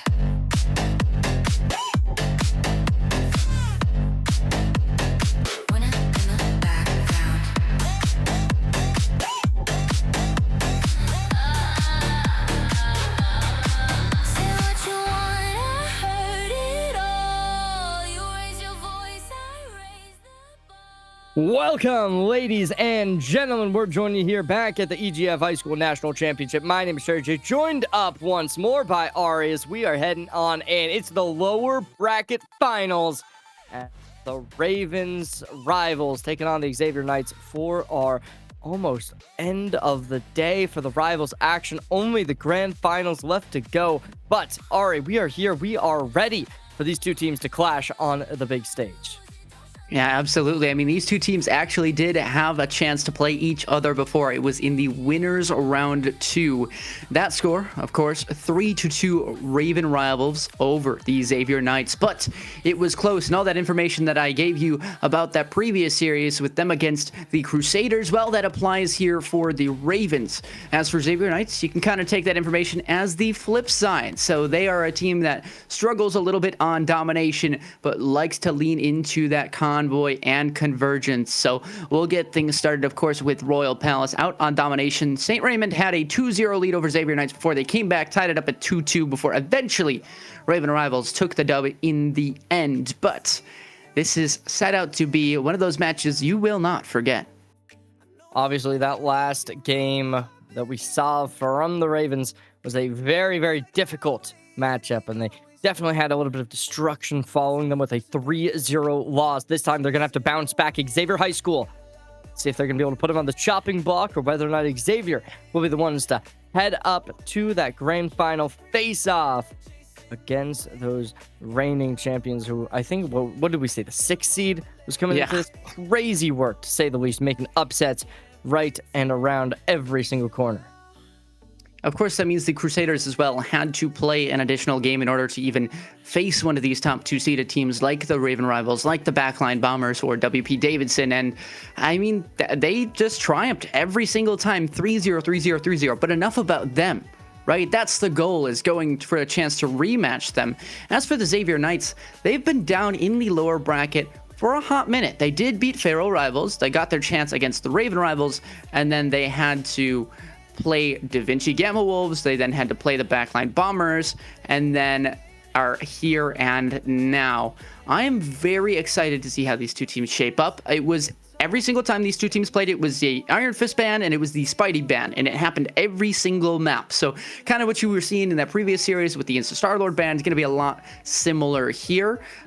But the rematch effect of this game makes me feel like I don't entirely have confidence in Raven Rivals just to take this one again quick and easy. I do feel like the series is at least going to go 4 maps. Not sure which team is coming out on this statistically, at least. Yeah, when we kind of consider how this game is going to end up playing out, you look towards it. You had mentioned that Spider-Man ban and the Iron Fist ban. Both of them did come to fruition. Who's Nash not going to be able to get their main stake? And let's see what that does end up looking like. As when we follow up, there's a couple more characters going to be gone and away. Not sure if this is an issue on my end with a bit of a... Okay, there we go. Well, we are back up and here. So we're looking at now the Iron Man as well getting taken out. So not Iron Man. Oh my gosh, Captain America. A ban that it does certainly seem like, when you look towards Xavier Knights, they've done their research. They realize Lick, who's Nash. They're both very comfortable on these picks, and they're going to look to take them away ASAP. Bubbles is nuts on the Magic, by the way. So it was either you save the Moon Knight or you save the Magic. They opted for the Moon Knight because its chances are going to be a lot better to turn one singular fight with just that ultimate that's quickly farmed up, as opposed to, say, Bubble, who has to consistently go in for dives, a little bit of risk for that reward. But the Strange save, I don't think we saw a Strange ban out previously. I believe it was the Ravens that would put, yeah, there you go, no, my Magic. But there is a Gambit ban, I believe, in the cards, if possible, for one of these two teams if they didn't like the mirror. I think Chesney, they banned the Gambit character off the rip, and then leaned into the Gambit afterwards after they realized Xavier wasn't playing it. But the Phoenix ban makes sense. The Bucky ban makes sense. We've seen these two hit scan-ish players from these teams. So, yep, you got basically what is everything set for a rematch. Nothing real different here. Nash on the Daredevil, by the way, was a demon, so get ready for that one. Something we haven't quite seen yet today. No, I think we saw the Daredevil, at least for a little bit. It wasn't Nash, though. Oh, was it not? Okay. No. So, yeah, I was going to say, I thought we saw for at least a moment, not a long time, but it is, as you said, right, a lot of swap put-ups. We see the Black Panther as well from Lick. It's an interesting choice not having the Captain America for the first time within this series. Or not this series, but this day, right? We saw him over the first game in the upper finals, being able to basically pick that every single match. Now you look towards what this is going to be, playing towards Chasey once more on the Gambit pickup. This was something that did certainly provide dividends for the team, but it wasn't enough to push them over the line. For Dino on the Xavier side, Dino would be playing Magneto a lot of the time, would get overrun, kind of left out to dry by the rest of their team. It was a very late adaptation for Dino to move onto the Emma Frost, but it looked phenomenal. They look a lot stronger on that character. They feel a lot more confident, have a lot of space management, and Dino just overall feeling a lot more, valuable in that spot. So I like this change. I like to see that it's still kind of sticking strong. With Cable, we saw them on Namor and Punisher, so a lot of that consistent damage comes out. I like the Namor swap, particularly because the Ravens are going to be running that dive. I mean, it's a Thor, a Daredevil, a Black Panther. It's going to get chaotic in those back lines. As of now, already getting involved. Aggression onto the point. Who's Nash trying to attack the back lines and securing the kill already. Bit of a bloodbath. Very swift end to the first fight involved. Xavier going to be in a very difficult spot, to say the least, as now Ethelic starting to make their mark into the engagement. A little bit of damage already dealt. Xavier flips the script and sends the Ravens down to the ground. Yeah, the key difference in a lot of fights with Xavier in these previous matchups was that Rocket Resurrection. I mean, it's a lot of the time where Ravens would trickle on in, would hope to win these fights because it seemed so close, but it led to elongated fights where Xavier would farm up a lot more percentage and would find themselves the win. It would be nice to see them take a domination, kind of change the script and change the stakes compared to what we saw previously, but as well, you got to earn your way through. You got to make sure that you have control of all of each and every one of these fights. And already dealing some good damage to start off the engagement. Ulti already out, as gonna try and make their engagement worthwhile, but unfortunately, after they hit the ground running, the Xavier Knight unleashed and instantly finding this opening pick, taking down the Doctor Strange and putting themselves into a 5v6 with this man advantage. They're able to just utilize that to continue putting up even more firepower. Nash honestly having a bit of a struggle, only at 65% here. Could see maybe a swap in the mix, but just not exactly seeing the value that we used to see from them, especially in a player that is, you know, the highest ranked on their team. Nash being diamond. I believe there's 2 plats, 2 golds, and then a silver. But these are teams that you can't count out regardless of which player it is. And so someone's going to step up to the challenge just right now. Seems to be Xavier. Already re-engagement as the Thor ulti comes online. We're going to try and shut them down, but the HP still keeping them at some crucial HP lines. There's so many resources getting exhausted at this point. The Thing trying to just end this all, but unfortunately for the side of the Raven rivals, the kill feed lights up against them. And that will be the first point activated and sent home in flawless fashion. When you look towards the first series of the day, the Ravens did not have nearly as disappointing of a domination as what we were seeing right here. The same masterclass performance being put up from the Xavier squad. I don't want to say disappointing for the Ravens, but difficulties. They are encountering a lot more problems than they had before. And they are a team that we have known to struggle with adjusting, but once they get the ball rolling, it can turn into a dominant fashion. Ravens obviously having 3 ults here to match Xavier's 3 as well on the other side, but 4 coming up for both sides. And you start to be like, okay, the Ravens, this comp isn't really working that well. I mean, they're going for that dive, but the Namor is staving them off. I mean, you have a Thing that has really good peel as well as the Moon Knight.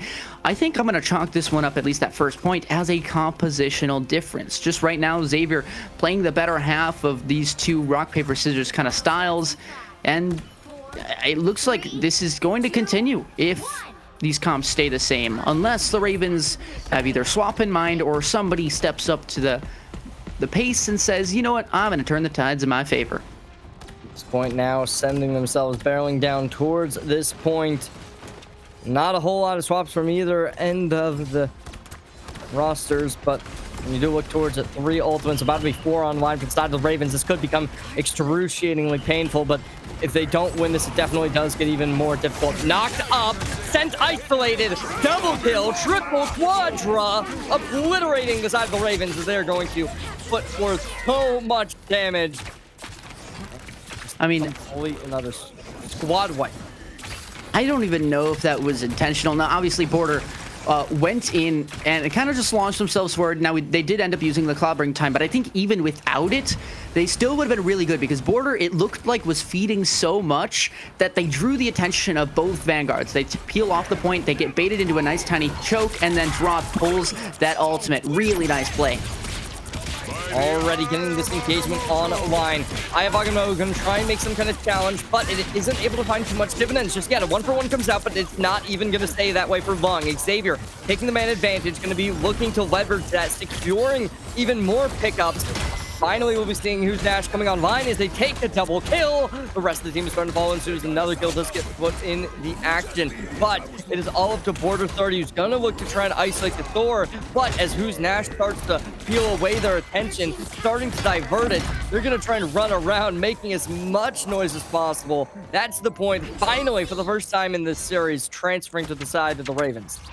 But a quick res, I mean, this is going to be a really rapid recontest, and Ectogoat, of course, will pop this ult. They'd like to use it in an offensive fashion, so hopefully they can keep their team up as well when this Cable Horn of Proteus comes through, but there's that effect being applied to these other players. Horn of Proteus comes through, but to no avail. I mean, this fight is all Ravens, just a mismatch for the percentage now to lean in favor of the Ravens, ever so much more slightly.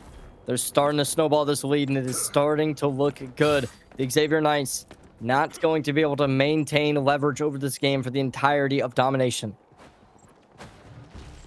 Couple of ults farming on up for Xavier. Of course, they do thrive on playing that tempo. Usually they can break past the Ravens front line and then snowball even just one pick into a fight win, but that is easier said than done once the Ravens get going. Like we mentioned, they are strong when they begin cooking. They have these coordinated dives. This is exactly one of the plays they've gotten value from before, and it's a bloodbath. The only problem is it's against the divers themselves. Sure, Boss will be invested, but it's two. Is it enough to save the rest of the team? The answer appears to be no. Yeah, despite a really good coordinated push, it was completely read out. And at this point, Border 30 is going to be able to put the pain on the side of the Ravens as they are taking this point right back into their hands. 3 ultimates on the board, about to be 4, maybe even 5. And the Ravens, yes, you took the lead for the time being up to 71%. However, to be able to maintain this, it is going to require Who's Nash to go crazy. Kerbice have a phenomenal Eye of Agamotto, and the rest of the team needs to also start taking this so much stronger. I'm looking at that Panda Conchu to really get thrown in here early, but it is that clobbering time along with the Handa Conchu. 2 for a free fight win. Honestly, I'll take that, especially now as you have 3 left in the kitchen to cook with. The Ravens just 2 on their side and need to find a touch. I mean, you're looking at strange TP territory. Yeah, the TP might just be there as we're going to be looking at it. Yep, they will be coming in. The rest of the team starting to fall and shoot all 6 players on to the point. Let's see if they can make anything happen right now, though. The early kills are already coming out as Xavier not missing a single shot. They're absolutely insane. This dominant performance that they are displaying is just going to be leading to a 2-0 on map number 1. And despite coming in through the lower bracket, despite facing a 2-3 loss to the Ravens yesterday, this is a completely different team that is completely rejuvenated for a phenomenal rematch. Yeah, I mean, again, the Emma Frost ult from Dino there, just finding those charm effects as the players run out of the TP. Not too much they can do. They can't pop an ultimate. They can't get flat footing, and especially as you're circling around with that technique, they have to look in every which way. You can't absorb the bullets from one side while also staying away from the Emma Frost and the other. That shield won't be applicable, and so there you have it. Xavier, indeed, win this first map. I mean, the damage totals not super crazy for the Ravens. Obviously, Xavier did have that upper hands as they won a few more fights, but that goes to show you as well that not only are they playing the anti-dive kind of archetype where they're playing for that early pick, but they're just winning in the brawl standpoint as well, and it's giving them that 2 composition functions in 1, and it's causing Ravens a lot of problems. The Ravens just tragically unable to get back into this game. So now at a 1-0 scoreline, we'll see what that reconstruction does look like from them. Will they be able to get back into this matchup? Will they be able to start to even out the tide of things? Obviously, we did see a bit of a comeback yesterday. It was 2-0, and then they take back 2-2. Unfortunately, the reverse sweep not in the books, not available for them this time. However, maybe that will be the case. But it's as you said, the Raymond squad, they have been very much notorious for their opening games. They're good at domination. Beyond that, they've struggled pretty significantly. So if they have a bit of a disappointment run on these next couple maps, that's where it does certainly start to spell out a bit of destruction in my mind. I mean, the saving grace for them is the fact, though, that even though they did fall a bit short on domination, it honestly looked like their weakest map out of the first series that we saw from them today. And so if the Ravens can start that cooking time around this map to start, and they don't drop a second one, they don't have to go for the reverse sweep, I'm seeing a lot of success that could be garnered from them. Of course, you need to get that ball rolling now. You don't want to go down 2-0, but that's kind of my key here is I think they've got what it takes. It's just a matter of executing it, realizing in yourselves I mean, Convoy is not the kindest of game modes, right? There's no points you have to capture. That time doesn't really burn down. And so every fight you win will push you forward. And if teams don't exactly have the most efficient positioning, you're looking at one, maybe even two fights for a segment, and that's about it. Ravens are really good at taking the space they are given, and they struggle sometimes to take it back if they're getting pushed away. But for the most part, from what we've seen historically, if they can get that thing going, they're going to be good. They're all right. Honestly, I think I'm going to have to disagree with you. I think that when we kind of consider their domination, I thought that was one of the stronger looking maps that they pulled out earlier in today's series, where they were able to consistently win out in some fights, and they looked pretty good while doing it. But when you consider map number 3, that's where it got bad. That's where they got full held on the first point. And then after that, they had a very tragic or I guess before that, the very tragic defensive side where they allowed all 3 points to get fully captured. So I think there's a lot of opportunity for the side of the Xavier High School to just kind of capitalize on some mistakes that they've made in previous series and try and choose the maps that will likely play towards their strengths rather than their opponents. So who knows? Obviously, there's always a chance that we will be seeing that, comeback, that just kind of development in these players. But who knows? Who knows? I really couldn't tell you. I mean, at least for Convoy, do you want to know what the difference was there? Do you remember what it was? No? It was the C9s. That is very fair. That is very fair. And honestly, that was kind of part of domination too, if I remember correctly.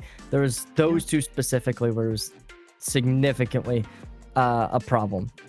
Yeah, and of course, like, that is a momentum hit, right? It kind of dings you down on the confidence as well. And so the things that you're doing really right in those fights seem to be going so well, and then you have that come and kind of hit you, and you're like, oh man. And now you got to bounce back from that. Now you're down maybe a sub map, and it's just a struggle to claw your way back. That's why Ravens need to get out to a strong start. Like we mentioned in previous series, right? They would win that first map and then feel, even if they got, a speed bump in the times, they would always speed back up in the end.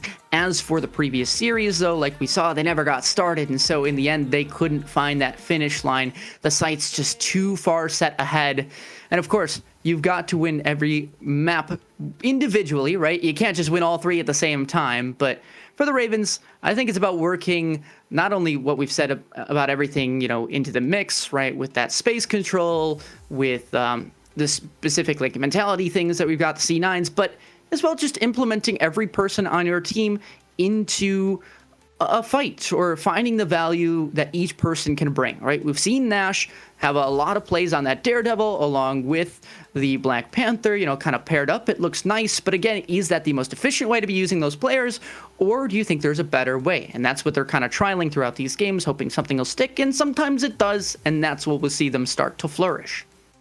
If they can start to really just look to reconstruct the offense and maybe get a little bit more proactive with some of these pushes, it could definitely become a better case scenario. I want to see more punishing on some of the squishier targets rather than trying to fight somebody like the Thing, who's going to have a lot of healing just dumped into them. And when you're pumping somebody full of heals and the other team doesn't really start to, play off of that and start punishing you, then it's a situation where we're just seeing the Xavier High School going unpunished pretty consistently.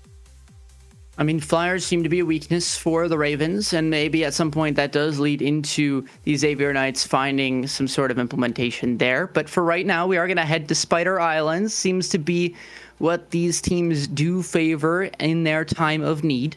And for the Ravens, of course, this is their choice, having fallen in that first map. This, of course, again, Convoy. And what did we see previously from a composition standpoint? It was the Strange, and Phoenix was a main part of this, but it was also kind of in response to a mirror, right? So I'm curious, when they have free reign, what that'll look like.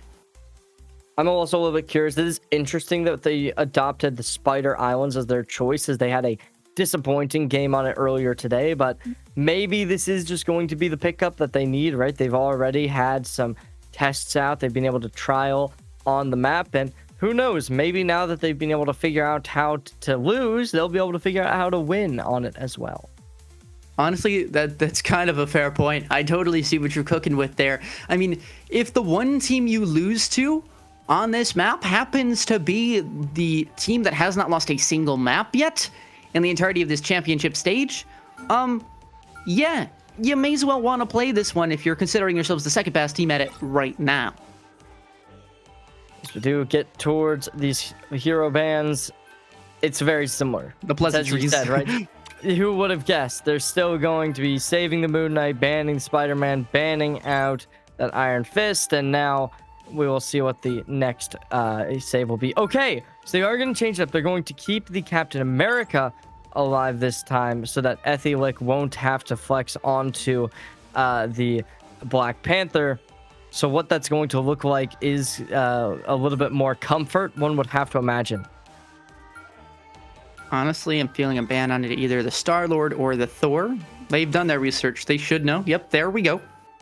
Save going to be onto the Magic since they have it available, right?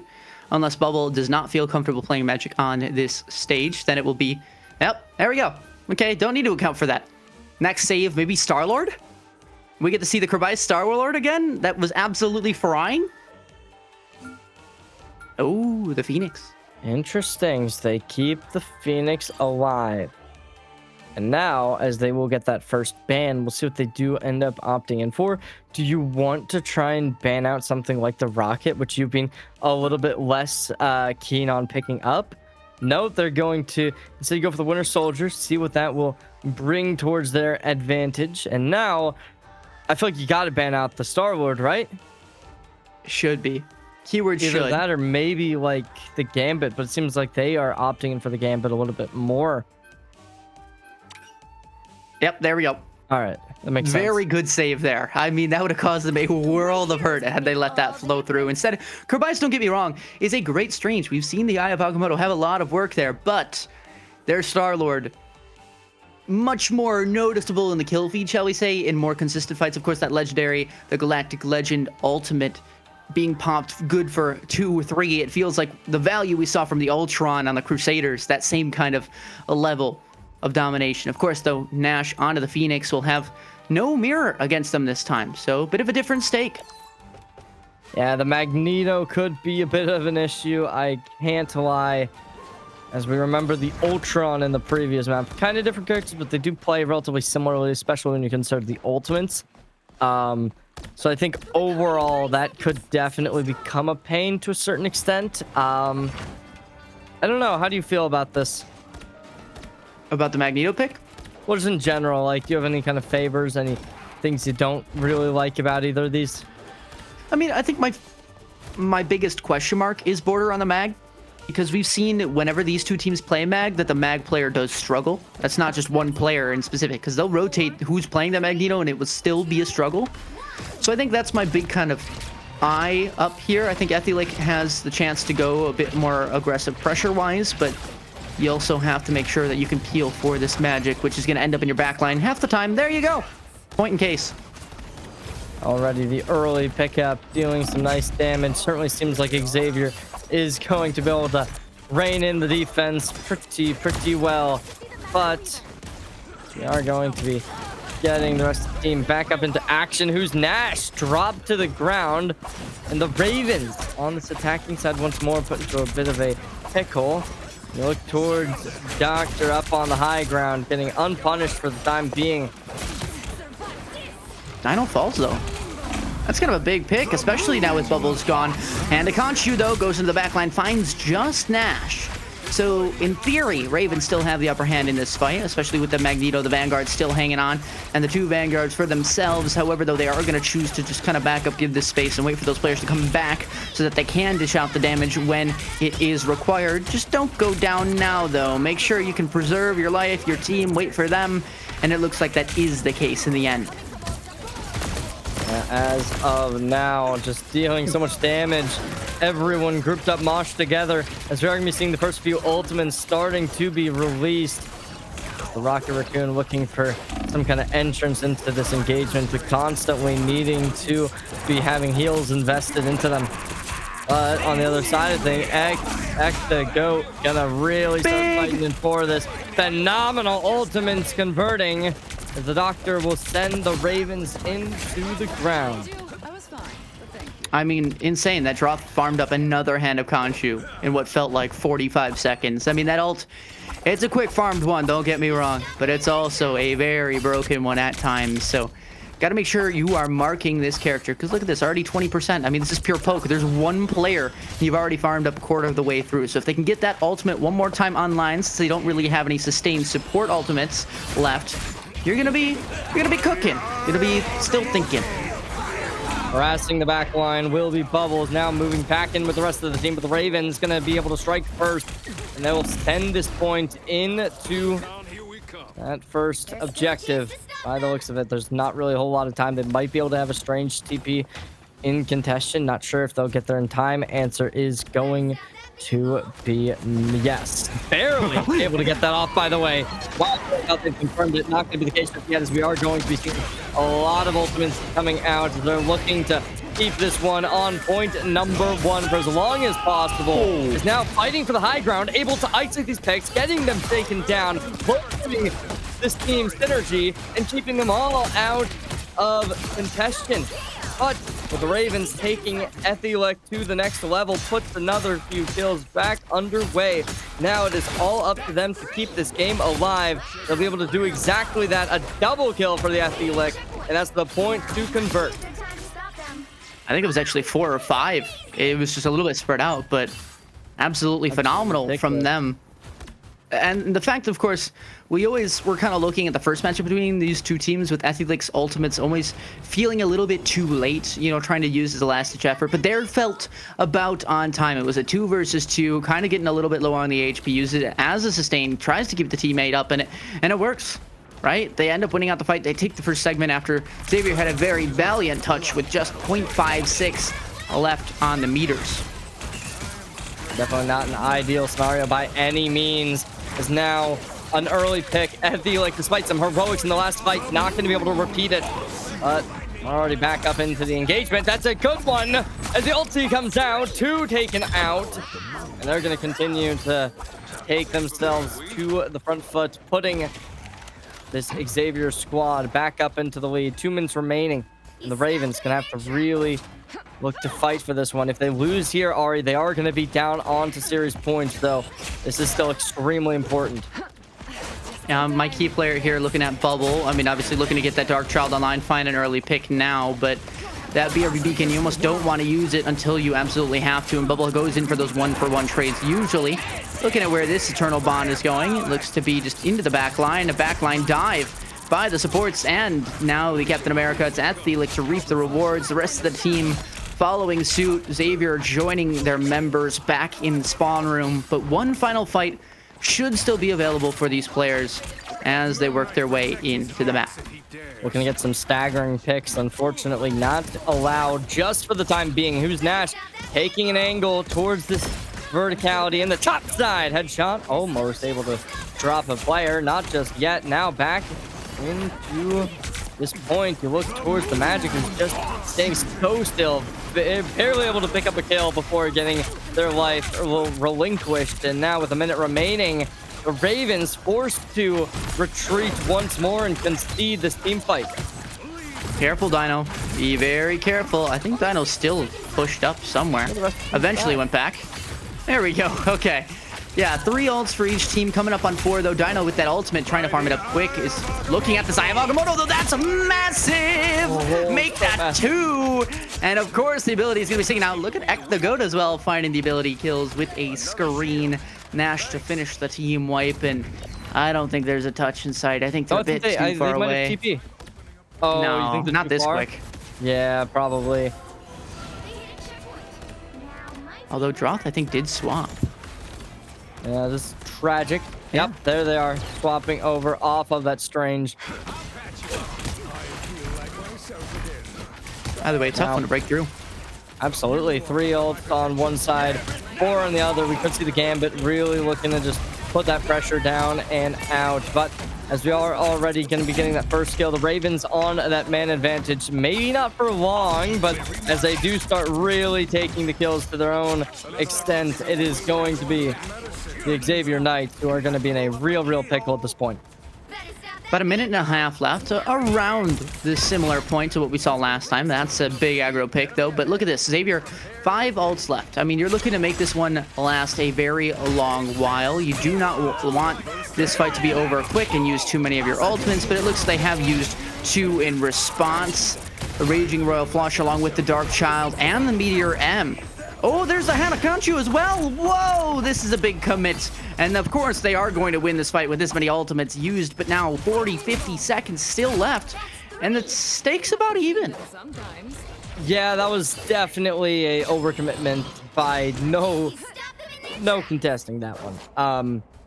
At this point, though, there's going to be 2 ultimates. You've got that Phoenix that could really just put the hurt on him if the Xavier squad does opt in to really just group up, try and play huddled. But as they do start to walk through this tight choke point, we might just see the Ravens having a lot of oppressive pushes to them. And it's going to be the case already. Ethelate's taken offline. Their ultimates no longer going to be available for this last team fight. And they're continuously putting up the pressure. No more Rocket. Going to be just dealing so much damage. You're in a 4v6, and there's no real chances given. Tethered, put into their place. And 5 seconds remaining. You need to get the touch. You need to get it now. Can they take this bird out of the sky? Answer is yes. And that is going to do it. Somehow, some way, despite a overcommitment on ultimates, down in a ultimate fight, they don't use either of them, and the Ravens will drop the ball. I just love how in that final few seconds you hear the voice line, awesome! And then that's it. It just gets cut off after that. And honestly, that's a vibe right now of what Ravens are feeling. They get off to a really good start here in this map. I mean, they're pushing it past the first point. They get through the second, and then unfortunately stopped in their tracks during the third. Now, Xavier, I don't quite remember how their attack sides went. I do feel like they were a bit stronger on the defense, given what their comp looks like with the Magic and the Moon Knight. But they do have the ability to keep on pushing forward. It's going to be Border on the Emma Frost. I love this swap, especially going into the attack side. It just feels like these players like doing damage a lot more as opposed to playing these tempos. And with that more raw damage output, I think you're going to be seeing Xavier flourish even a bit more than they did on the defensive side. Yeah, overall, it is a do-or-die moment here for the Ravens. It isn't over if you lose this game, but it certainly will be shifting the tone even more significantly than what we saw in game number 1 off of the 2-0 finish. So, Xavier, they gotta really just say, yep, this is it. We're gonna have to just continue pushing forward, and if they can do that, then we will be likely to see a game that is very, very good for this Knight squad. I believe as well, Chazzy doesn't only just play Gambit. They do also play Invis Woman. So there is a reason they are choosing the Gambit over Invis Woman. That reason still kind of up in the air, as you don't quite see the immediate value every which way, especially with those support ults meaning a lot. But that's Ethy like to go down early. That was going to be one of the other things I mentioned, where you need to see that player live a little bit longer to help out your Vanguard line. But unfortunately, even 5v5 should favor the Xavier Knights here on the attack. Overall, as they are just taking this tight angle close left on the wall, now starting to execute, igniting an even more aggressive push as Border 30 taking so much pressure to them. And as we are just going to be seeing the line held for now. They're already getting ultimates extended. Let's see what this is going to look like. The damage dealt. Turbite's already down to a minimal HP line. Luckily enough for them, the HP will start to get them back up and healthy. But as the Xavier Knights are starting to really extend this push through. Not a single real death until now. There's 2 players now following the rest of the team's HP line, getting even more decreased. It is going to be the Knights to send this checkpoint down. I mean, it's a little close here. But close for comfort. Is that touch in store? Yes, it will be. I mean, you got 4 meters. You got the Eternal Bound out on the cart. And there is that resurgence. It's Nash that finds the headshot, finds the elimination, and as well has the ultimate up for their team. Of course, Cable will be resurrected, but there's that Phoenix Bird. Where's it going? Into the Sia, trying to negate it out completely, and it does. But the Emma Frost charms start to come through. There's the first on a Wave God. Hanakanchu as well, once more farmed up into this fight, and finally, the checkpoint will be received. Xavier with their first Hanakanchu. It did a great job of splitting up the Ravens side, and yet there wasn't a punish, so great resurgence from the Ravens. The only problem is they couldn't keep that success going for as long as they would like, and so in the end, Xavier do in fact find this first point.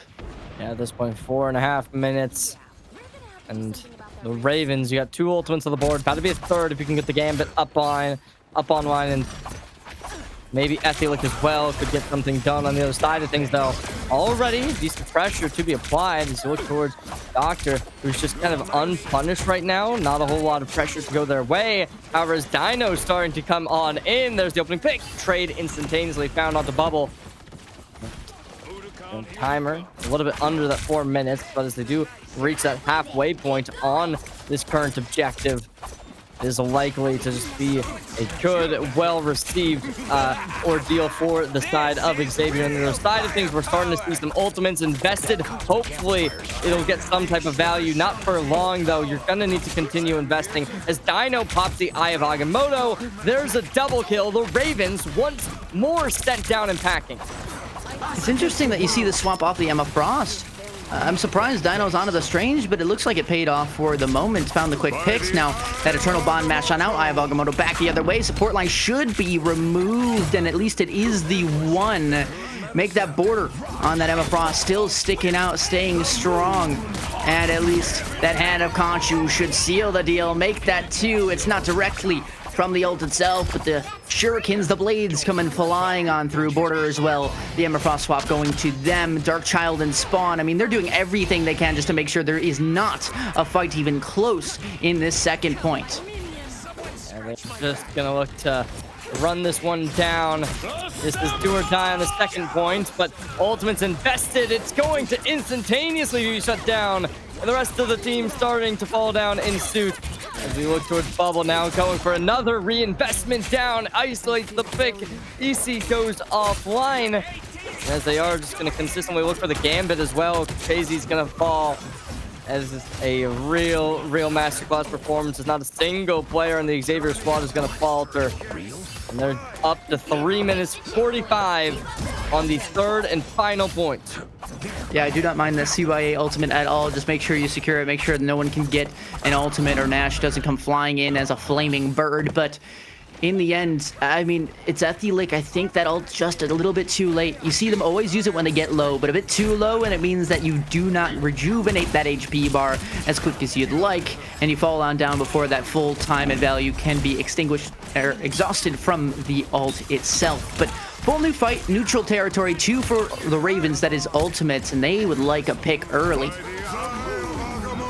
Alright, Agamotto comes on out, double kill comes online, third, triple, quadra. Everyone from the Ravens is just getting obliterated. It will continue to be that as... Is that just it? Yeah, that's just going to be it. GG's, nobody's available for the touch, nobody's available to contest, despite having a 3-2 finish against this school in the earlier rounds of yesterday's games. At this point, it seems like the Xavier Knights just has this entire matchup figured out, and they're looking for a grand finals appearance. This Xavier team is a whole different breed from what we saw before. They are cooking. Now, surely the script just isn't flipped on its side, right? Surely it's not the same storyline of Xavier winning 2, then dropping the next 2, and then eventually capping it off, right? That wouldn't happen. But I mean, look at this. Dropped with 41 if you round it up. K damage. That's insane. Look at anyone next to them. 23 at most.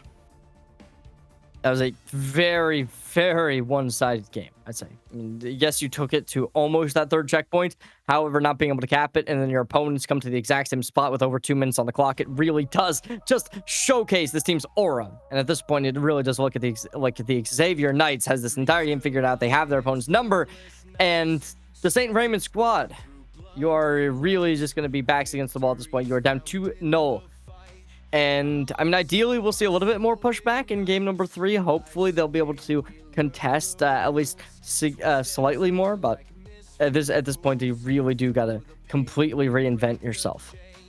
I mean, for the Ravens, I think this is a battle that is carrying on not just in this series, but from the prior. I mean, they've still yet to win a map today. They've lost 5 straight. So that mental battle definitely really, really tough for them. But if they can bounce back, I mean, that's a good show and display of not only sportsmanship, but just confidence in their team and their abilities. You need to be proud of your placements, of how you've played so far, and try and take it a little bit further. I mean, heck, if you lose, hypothetically, you're still in third place. So you're on the podium, right? You're still feeling pretty good. But now if you bolster it up to second, even find your way into first now as well, you're feeling the rewards that you know you deserve because you are capable of these things.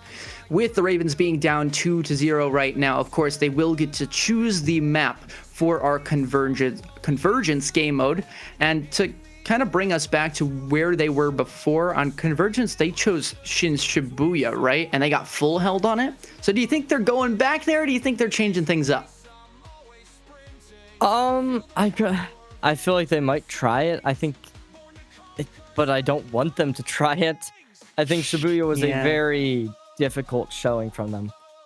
So I would like to see a change up. I think that if you can maybe choose a stage that will slightly just, I guess, favor something that is a little bit less, I guess, vertically challenged, maybe that'll work, because it was a little bit of that positioning that was a factor in why that they had such a difficult series so far, at least. But overall, I mean, I couldn't really tell you. I haven't seen as much of these two teams as you have, so I don't know if you have any like special like thoughts of what could possibly flip the script of this series. But overall, this identity just hasn't been looking as well as I would have liked it to. Yeah, I agree that I think they could try it, but I'm also not super confident in that. I think they would give themselves a better fighting chance, at least mentally, if they were to change that map, just go for something completely different, unless this is the one that they've only practiced, in which case, if this is the best bet you got, then go for it. But I think looking at the map pool of convergence here, I mean, if you really want to push people to a little bit more unconventional spaces, you could opt for the Hall of Dajalia. I mean, it's a little bit more draw heavy, but if you're looking for a way to fight yourself through and full cap and then, you know, find your way into maybe overtime, that's certainly an option. I think as well, Clintar is a bit more kind of season 0 default map, which teams are very familiar with. They played Clintar last time against this team. It was, I think, a random selection, though. It wasn't them choosing it, so that's a different thing to think about. But I think cliche-wise aside, Central Park honestly might be their best bet. Even though these teams like to go to it a whole lot, it does feel like their best bet right now. We haven't seen either of these teams play the penny, so there's no real risk there. On top of that, you're opting for a dive or brawl with off angles, and there's plenty of those, not only past that first point, but I'm thinking payload heavy as well. Yes, there's a bit of verticality, but that is going to allow the Daredevils, the Black Panthers, to flourish, which gave you a fighting chance in domination. Yeah, it is definitely difficult. I need to see some kind of change up, though, right? If I'm on the St. Raymond High School for Boys, I think overall, right, the fact that they're getting this small little break to be able to decide the map might be enough to push them over the edge to maybe just, I guess, reset the mental and be able to head into game number 3 with a little bit of, take the chip off their shoulder and say, yep, despite having a rough game number 1, game number 2, we're still going to be able to compete to the same degree we were able to yesterday. And I think if they can make that happen, then we could really start to see some sort of rejuvenance from this team. It certainly does seem like we are going to be able to get back on in, though. It is okay. Do we like this? Not necessarily, but they are going to pick up Shin Shibuya. Hey, we know they've got reps on the map. I guess that's what technically matters. I'm curious, what side do they start on, right? Because, like, I don't know if it's their choice either, depending on the rule book, but I'm thinking, okay, if they go to attack, that's probably going to benefit them a little bit more, because then if they get full held, I mean, the game might just be over like that. They're playing for a draw, and I don't know if the mentality is still there after losing 5 straight maps. But I think if they get past that first point, they have a fighting chance. I think they're in it to win it. Same thing with the defense, is if you get full capped on, you're going to be struggling a lot of the way through. I think attacking and not getting full held is their best bet, at least to keep the mental going. I'm not totally sure what the, I guess, statistic is in Marvel Rivals. I remember somebody did the math or something in Overwatch, which plays out pretty similarly. And it's like if you start out attack on a map like this, it does like have like a 56% win rate or something, which I think is insane. But I'd think that, yeah, they're probably going to want to start out attack. I mean, they're not going up against single Vanguard triple support this time, at least we assume, so should be a bit of a different story there. But if Nash cannot get that Spider-Man online because of the bans and the Star-Lord's out, I mean, I think they're kind of also losing in that ban stage, right? They don't have any of their main weapons. They don't have the Star-Lord, they don't have the Spider-Man, and they don't even have the Thor as well either, or at least not opting for it. And so it's like you're putting yourselves in uncomfortable positions trying to adapt from map to map, when in actuality, you should try and replicate the success that you've had on this particular map. Granted, we didn't see too much of it earlier, but you get the point of try and find that puzzle piece that fits in and allows you to flourish and go through and win these fights. Yeah, unfortunately, it's just been a very high tempo action that Xavier is able to play towards, and the St. Raymond High School just having a very, very difficult time being able to match it. So hopefully we'll see them being a little bit more proactive this game when we get to Shin Shibuya. But overall, I would definitely like to see a little bit more mobility in some of the pickups, and maybe just, I guess, a little bit more communication, I suppose. Isolating targets, being able to focus targets. All of these things have just kind of been left to forget for this team since the last series. And I think that's something you really do have to change up when you're going into this lower bracket final. I do have to shout out Dino, because although yesterday they were a reason that the team would flourish, they were also a reason that they would also drop some fights. And so I'm seeing Dino right now being a lot more consistent, helping out the team. And honestly, I just have to give them props. I mean, that update, it's just one day. It's probably not even been 12 hours, or at least close to it. And Dino has stepped up amazingly. Just an unimaginable improvement from, I believe, a level 7 player. They're not even ranked, I don't think. So that's something big to keep going forward. Overall, having that application to just be able to come back in and secure these victories. We are actually getting a note. There is an audio issue for one of these teams. So if you can't fix that one as well, that might even be a little bit of an issue for why this game number 2 went so difficult for the Ravens. If you weren't able to, hear your teammates, hear the game, definitely does cause a lot of some monumental issues to not be able to get the whole team's comms through to you. Yeah, I mean, we're still trucking. Obviously, these two teams very familiar with each other. It was a bit surprising that we found ourselves in this particular situation, given how the first series went. But again, that momentum leading in from beginning of today, now adding up until now. I mean, this is a place that the rivals have never been, the Raven rivals, excuse me.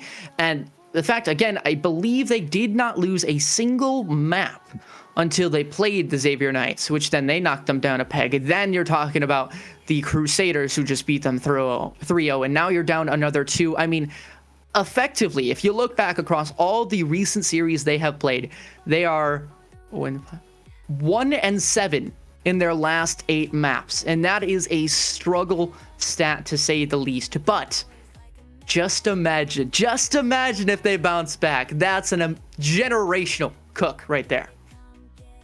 I think it is possible, but it really does have to start now. Obviously, when you're down 2-0, and especially with this last game, it did look pretty one-sided. When you look towards the domination we saw, it was kind of close. I think one of the game was a 100-0, obviously not the closest matchup.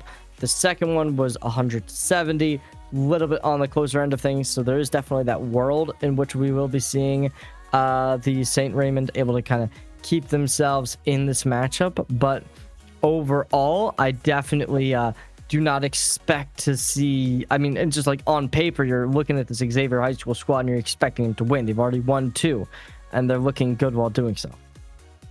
We are going to jump to a quick break while the audio issues do get resolved. Of course, we don't know exactly how long that will be, hence why we are going to jump away. It could be 30 seconds, it could be a couple minutes. So we'll see you after a break, and we'll have the potential conclusion of this Marvel Rivals series. Not after this, because I lied. I knew it would work, because every time I pretend to throw it a break, they get their issues resolved. I'm the GOAT. I'm sorry. It's the case, because now they're ready. Now we get to see Convergence.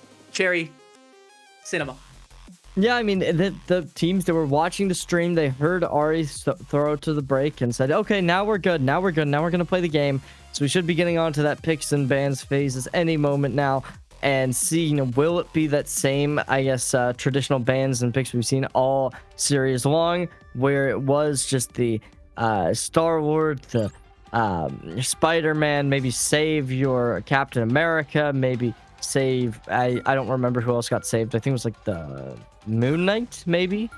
Say with us now. We got Iron Fist. What do we got next? Spider-Man. Oh yeah, sorry, yeah. There's the What do we got as our Fist. next How could I save? be so silly? It's gonna be Moon Knight. Oh, look at that. What's next? It's gonna be, honestly, I'm gonna say it's Star-Lord. I'm gonna say Captain America just to play devil fair advocate, and look at me getting it right. Wow.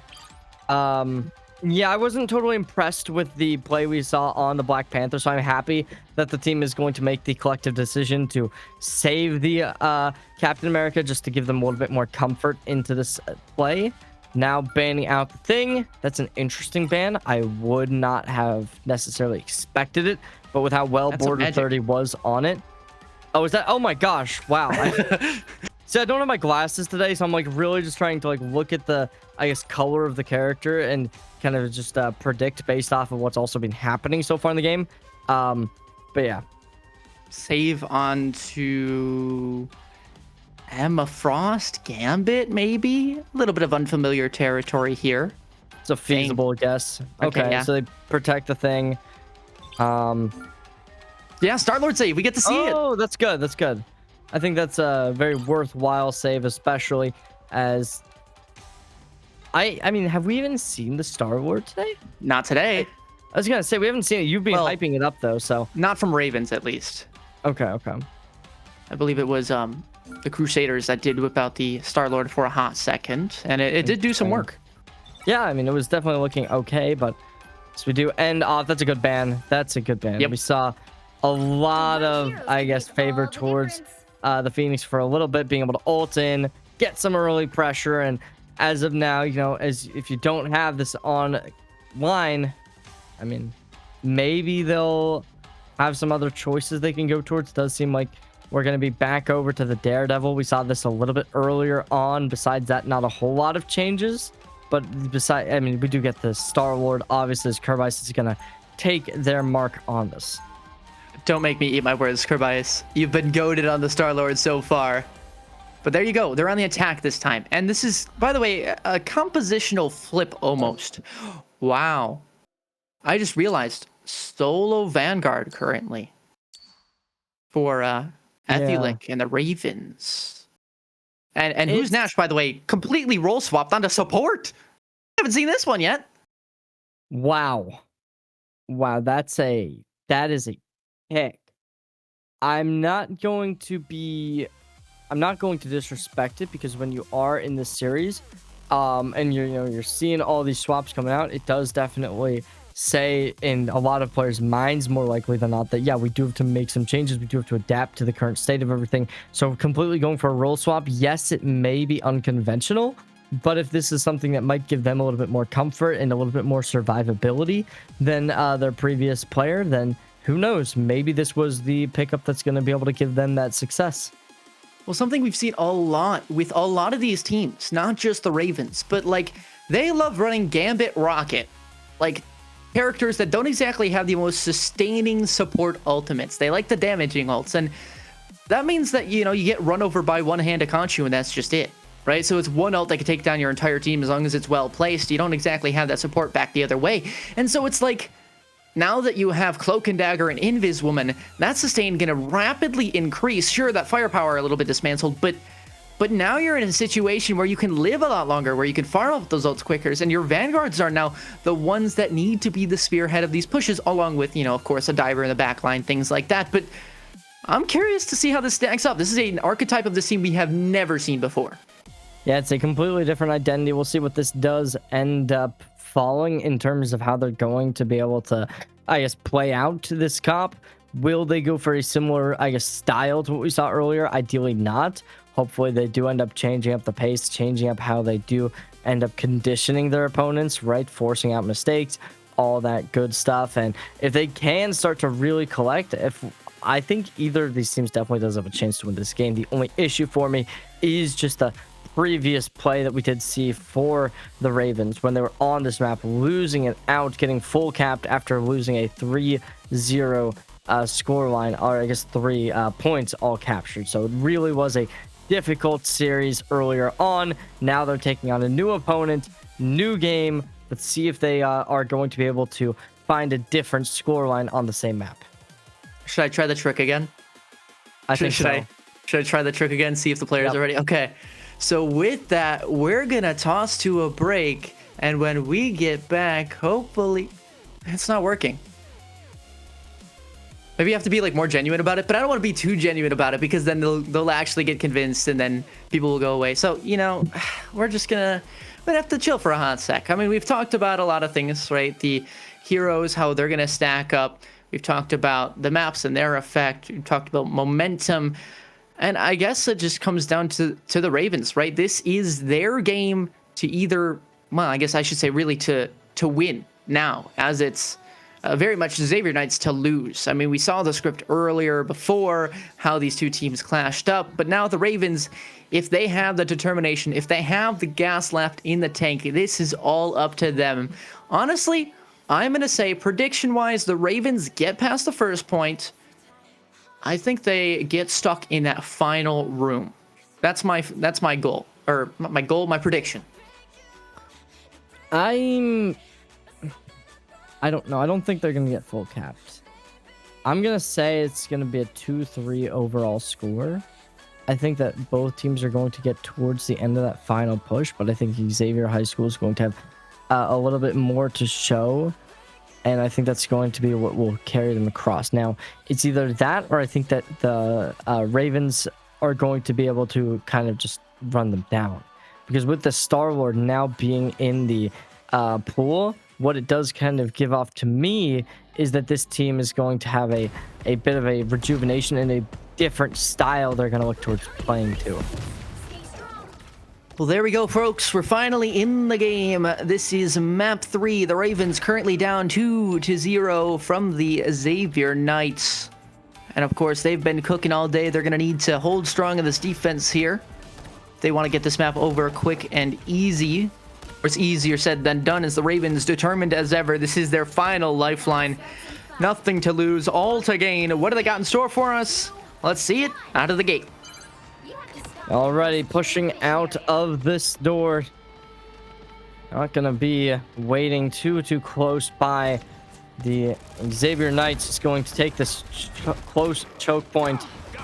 With the doctor up on the high ground, they're gonna be in a very unconventional spot to be able to fight for it early on because of that bridge to cut off an early sight line. They're gonna have to get past to even make contact with them.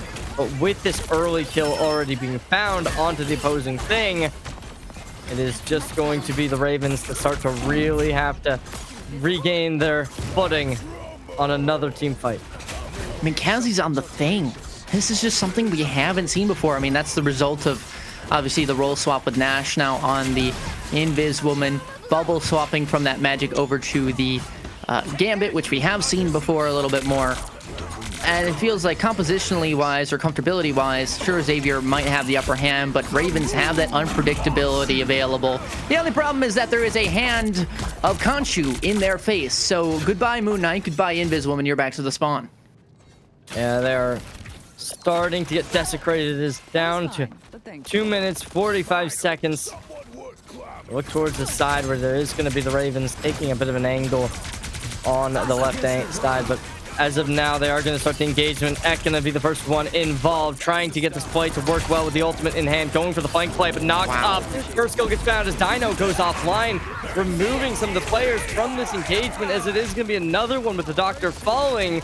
But as of now, a bit of a prolonged fight as it is staying static. A bit of a calm before the storm, as there's just going to be Border getting pumped full of heals, investing so much into them.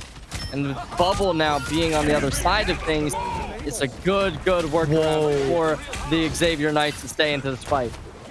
Okay, Kazi off of that thing onto the Gambit now. Nash, of course, now permitted back onto that duelist role. The only problem, though, is that it was a bit staggered in terms of how it was going to be approached in that fight. The full reset never came through, but now it has to, as everyone's been removed from the picture and eliminated. As of now, just going to be pushing in. 100 seconds remaining as the Doctor taking an early engagement, but still everyone on the Ravens, the HP starts getting completely brought down. Now Chasey going to be pulling out the ultimate, looking to try and get this facilitated, putting on the pressure. But on the other side of things, already dropping ultimates in, too invested for the time being. And the Xavier Knights just completely forcing them out once more. We're in a minute remaining territory, and so far not a single Dagger? even fight on point has happened.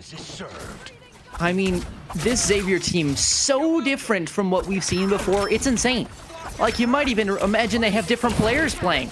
Of course, it's not because all those players look the same, but now this choke gets even more narrow as the ceiling falls down, and of course, this is going to mean that the Moon Knights are going to have a bit of fun. Kervai's just about farming up to that hand of Khonshu for themselves, though, so keep your eyes peeled on that. There it goes, invested on in. Any fix? No, but 4 ult still for the Ravens to turn the tides here. Yeah, they have to invest at least 2 to 3 of them, as we are going to be seeing that being the case, but they've already put forth 2. And as of now, still no kills have been found. They're investing all 4. There's 4 ultimates into this fight. That might be a bit of a lofty fight, but the Xavier, they still bounced with a couple of theirs, as we saw Border as well as Gamerboy attempting to put their own ultimates into play. 18 seconds on the cards. A kill does get converted. So far, it's a second, it's a third. They're completely swapping this up. The pause comes out, but Ari, look at those final few moments. The Xavier Knights completely came back despite losing a team fight to 4 ultimates. And now there's little in the investment bank for the Ravens to be able to play with. And the ultimates that they are semi-close to being able to get achieved are all taken offline and put back into the spawn room.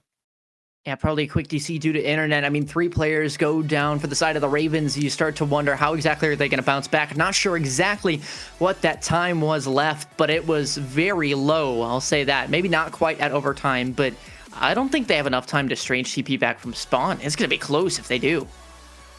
Yeah, it is certainly going to be a very, very difficult game to be able to win out. Let's see what strange is on point. Oh, this might get something, but there's 2 seconds on the clock. That will do it. A full cap. That's tragic. Yeah, full hold. I mean, the strange, obviously the last one on point means that you can't TP back from spawn. Unlucky. Man, a little bit of disconnects here or there, but it is insane how Xavier have been playing. I mean, they all seem to be coordinated. There's always 2 invested. It's not just 1.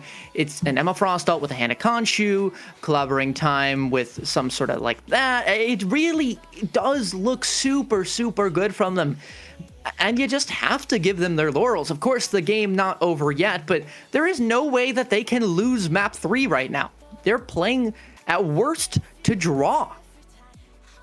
And unfortunately, I don't see it happening. I think that when you kind of look towards the Ravens on their defensive side, they looked a lot less proficient compared to what they were putting up on the offense, at least in their first series of the day, and this one as well. It's been a relatively similar situation. So if I'm on the side of Xavier, I'm definitely going to be kicking my feet up, thinking, yep, this game is in the bag, and that hubris is the only real way that I will be seeing the Ravens taking a victory, to have the Xavier squad kind of a little bit, you know, in that kind of this is a done deal situation. But even then, do we really see them being able to find a full hold? I don't know. Obviously, this immediate choke point does get a lot of teams trapped up, and it does cause for a lot of adaptation, a lot of swift movements to be kind of constructed. But to be able to say that they're going to be able to do that for a strong, 3 to 4 minutes straight, I don't know how feasible that's going to be. I mean, something along those lines of maybe getting a bit too silly with it, but honestly, that might work, is a fake TP. Hear me out. You just launch a teleport into the backline. Everyone starts backing up, trying to address the TP. And then, of course, you just come through main. You fly by it. And this is something that we genuinely have seen before. Of course, not super common because, you know, that elements of surprise only works so much. But it's not something that any of these teams have came across just yet. That could be in the cards. And I don't mean Gambit being a player here. Of course, we are going to look to get back into this game shortly and see the resolve of what exactly this game is. This time, we are not seeing the audio issue. We are going to be getting a keyboard issue for the players. So, hopefully, you know, they'll be able to get a new keyboard and start. I wonder what kind of keyboard it is, right? I mean, what kind of keyboard do you use? One that you can type on with your hands. Yeah, but like, it's different kinds. Right? You got Logitech, Razer. Hey, we can't give any free brand shout outs here. No brand shouting. If you've never heard of a Logitech keyboard, I mean, it's like the keyboard. My school has those.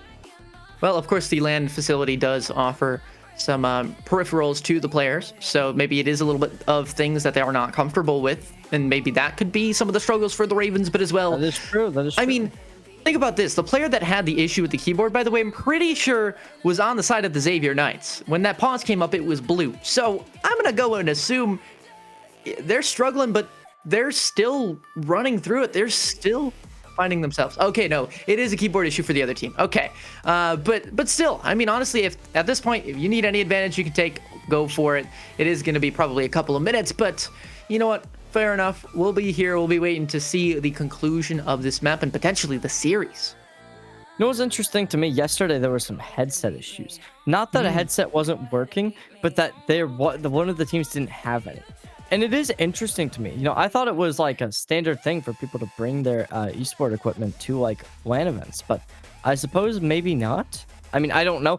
Obviously, this is a huge venue in San Antonio, Texas, where they have I think 60 PCs or something down there. It was crazy what we were looking at the other day. But what that does kind of, bring up in my mind is like, did they have enough keyboards for everyone? I have to imagine that these players had to bring their own keyboards.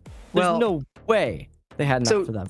Technically, the expectation is generally for LANs that they would have enough keyboards for every participant if needed. Now, granted, what are the quality of those keyboards? You never know, but players typically bring their own stuff just because it's something they're used to and comfortable with.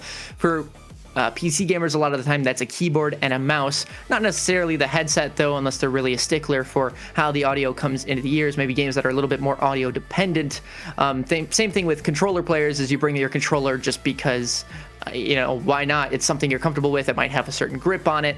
But LANs generally do find themselves in that scenario where they're asked for a few more and they just have to go and retrieve them. They have those peripherals on site, just a matter of going to bring them to which station of the LAN you are at.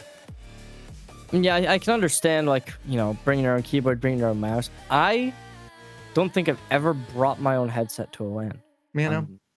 Because despite the looks of this current headset, it does not actually have the functionality to use a microphone. Because I don't know where my splitter is, and I've lost it for a very long time. I've had this headset. This is the longest thing I've had in my setup, so it's 5 years old now, 6 years old now. So I mean, overall, it's a situation where I would never use my own headset at a LAN. I always say to them, I'm like, hey, gonna need something else, and usually they're good about it. And yeah, so hopefully they'll be able to get their problems figured out. But yeah, hopefully. I wonder what the issue with the keyboard was. Something wasn't working, or maybe it got unplugged, or who knows. That actually is a good question, because if it's a cord, right, you just plug it back in and it's fine. Maybe a bit of sticky keys, where it's one key is constantly pressed down. Maybe it was one of the WASD, so with the players just constantly shifting off to their right, something like that. But I think, we kind of just cook and we travel on and we make sure that everyone's good to go, feeling their best, competing at this level that the EGF is so generously providing. So big shout out to them. But for those of you that are just joining us, what's happening is we have a bit of a keyboard issue. We are currently in Xavier Knights versus the Raymond Ravens. This is currently 2-0 in favor of the Xavier Knights, and they have just full held their opponents on their attacking side. Just 4 minutes separating these teams from a potential sweep or a potential draw that moves us on to a map 4, which would also technically be map 3 again. Yeah, I don't think they give half points here. Maybe they do. Nah. Surely not. I mean, we're already a little bit behind schedule, so... Yeah, that does... Well, even that... I feel like in that case, then, that you would want to give half points, right? True.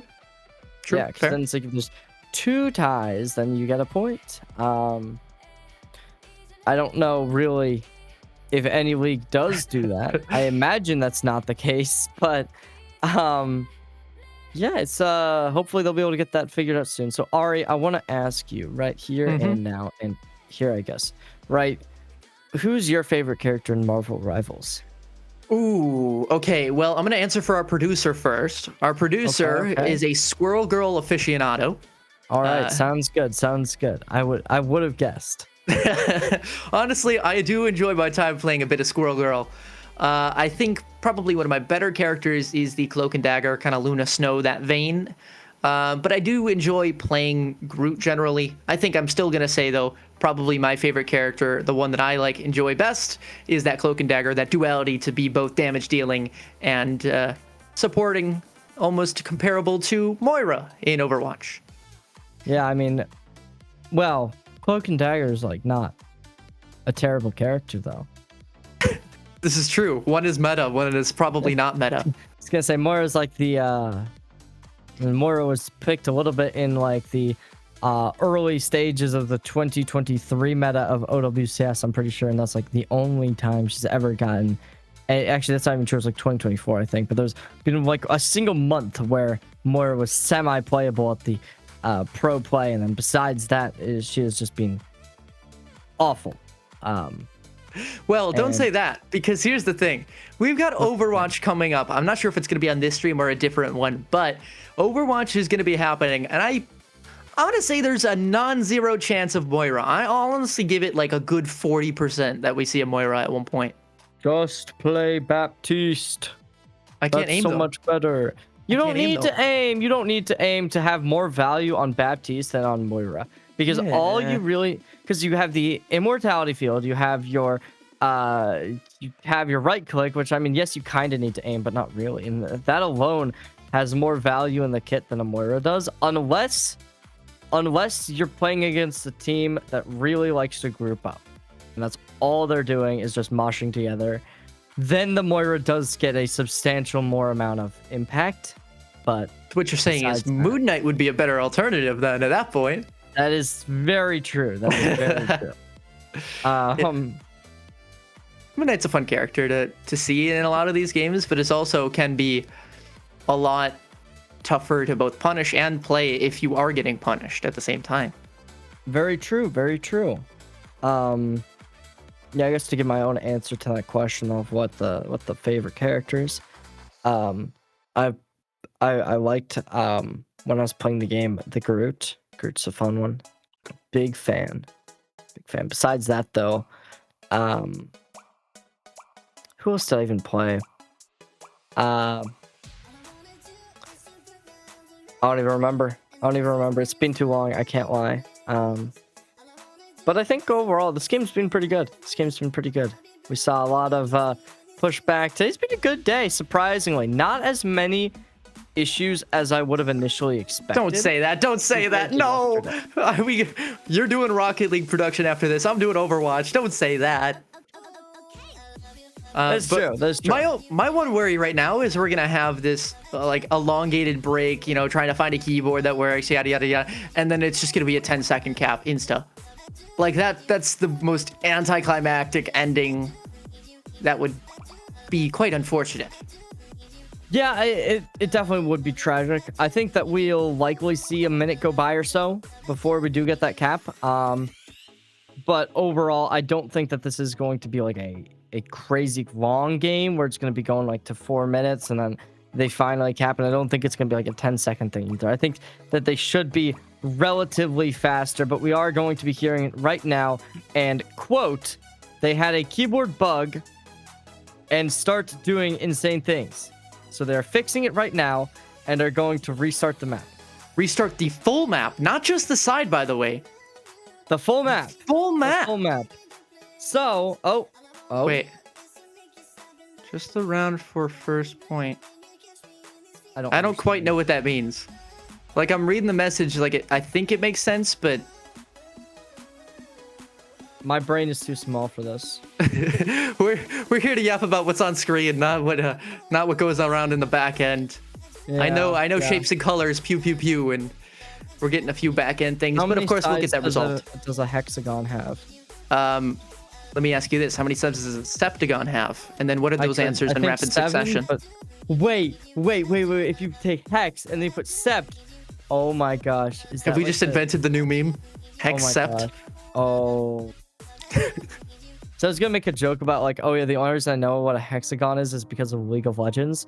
But you know, that's all good.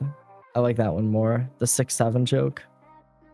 Well, we are back in, You'll need a top-notch team. and Yippee! I don't entirely know what's going on here. I guess we'll find out in about 20 seconds. We might just be continuing. The player says we're restarting map. I don't entirely know if that's going to be the case, but we'll find out as you guys do, I guess. Yeah, we're all on the same page for this one, guys. So it should be good. It should be good. It should be great, realistically. You know, I mean, I'm sure these players they're looking forward to this. I mean, for one of these teams, this will be their last match at the EGF national competition, and for the other one, it is going to be just a stepping stone for the grand finals. So obviously, these two teams are going to be very looking forward to this matchup. And overall, right, the longer it is, the more time you get to be on stage, the more time you get to feel the competition, the energy, the aura of San Antonio, Texas. As I don't think, I could be wrong, and correct me if I'm wrong if you have this pulled up, but I don't think either of these schools are from Texas. So I'm sure there's going to be a long way home. I can give you that information in about 2 clicks. Let's see. Yeah, no. Both of these schools are New York. Wow, So yeah, there you it's have it. long distance. Yeah, I mean, I have a new worry unlocked, by the way. What's up? What if they get full held with a funky keyboard and then get full held again by a working keyboard? I mean, they're effectively, what is it? Would we say 1-7 in their last 8? Would this technically be just 1-8 that would go down and then 1-9 on top of it? Because you'd assume, right, one team would be able to find at least one tick on that previous one, so you could chalk that up as a fake win or something. But now, if they get full held again, I don't know what's exactly going to happen after that. That's a very good point. It's a very good point. And I feel like, you know, if I'm one of the players, I might be even thinking about that. And who knows, maybe that pressure will be what will give the Raymond team a little bit of a, you know, jump forward to say, yes, we cannot allow this to happen. You know, it's like what they say, pressure makes diamonds, Ari. And so maybe that's what's going to happen to the St. Raymond High School squad. Who knows? Overall, though, it's a 6-person game. So an issue happening to a single person, I don't think would make that many ripples. But I do definitely agree that it is going to play a substantial part. I don't know why my brain just thought of, I hope the chatter's like waffles, because we've been doing a whole lot of waffling right now. Of course, we are still, you know, working on getting that information out, making sure that everybody's on the same page. We are okay. Wait, before we go to break, I just want to bring this up. You were talking about waffles. Ari, I had the best strawberry waffles yesterday, and that's why we don't go to a break. That's why we don't go to a break. We're going back in, ladies and gentlemen. But yeah, so just to conclude, I was in a hotel the other day. Oh my gosh, I had the best strawberry waffles ever. It was so good. Had some Nutella on them too. It was great. Waffle no more. Gameplay. Yeah. Bring in, please. I would like to shapes and colors. I would like to video game yap. Let's get this going. The last message I saw, by the way, is that they were resetting to the most recent benchmark, which would be then after the full hold. I don't know if that's still the case, but again, we'll find out shortly. They said they're going back in. They said they're working things out. Oh, Players are saying restarting map. okay. Or admin saying something different. I don't know anymore still. Well, I was gonna ask, right? What's a benchmark? Because I genuinely don't know what that is. But I guess if we're going to the same map, or if we're going to a different map, then it doesn't matter what it is. So we're going to be seeing the bans reconstructed. It's the same things as what we saw last time. No real differences, which makes me wonder why they're even spending time doing the bans, because it's just going to be the same thing. So, well, I don't think you can preset them. Well, I mean, more so just like rush through this, right? Like, oh, well, no, yeah, that's. You know, I mean, maybe this is just me being lazy, but no, they are rushing through it. So the 5-second timer is just transition. Oh, it's 5 seconds. I thought it was a lot longer of a timer than that. Well, it's the 20 seconds here that they have to choose the character, but it's a 5-second transition period. Okay. I think they forgot. Well, That seems about right. Wait, why did they save Black Widow? Wait, what? Oh, because the people can't ban anyone different. That's why. interesting. Picked a different character to save for funsies. Fun. All right. I'm guessing Jeff save. I love me some Jeff. Oh, Human Torch, funsies. But this should be... I don't even know what it was. Their memory's probably better than ours. Okay, yeah, Bucky and then another duelist, right? I don't remember. Yep. Oh, yep, that. The right heroes All can right, make well. all the difference. You have any I wonder- breakfast this morning? No. I had a No? breakfast of Marvel Rivals gameplay. I feasted upon that. I tragically ended up waking up early at like 6:30. Ooh. It was not good. Spent like an hour playing video games. D-ranked, actually. It was great. I went like 21 and 13 too. It was an amazing performance from yours truly. And unfortunately, didn't do anything to gain any ranked points. But now we are going to be getting into the lobby. Is this some... Oh, the Venom. This is a new pickup. We did not see this all day long. And so now Nash is going to look to pick this one up.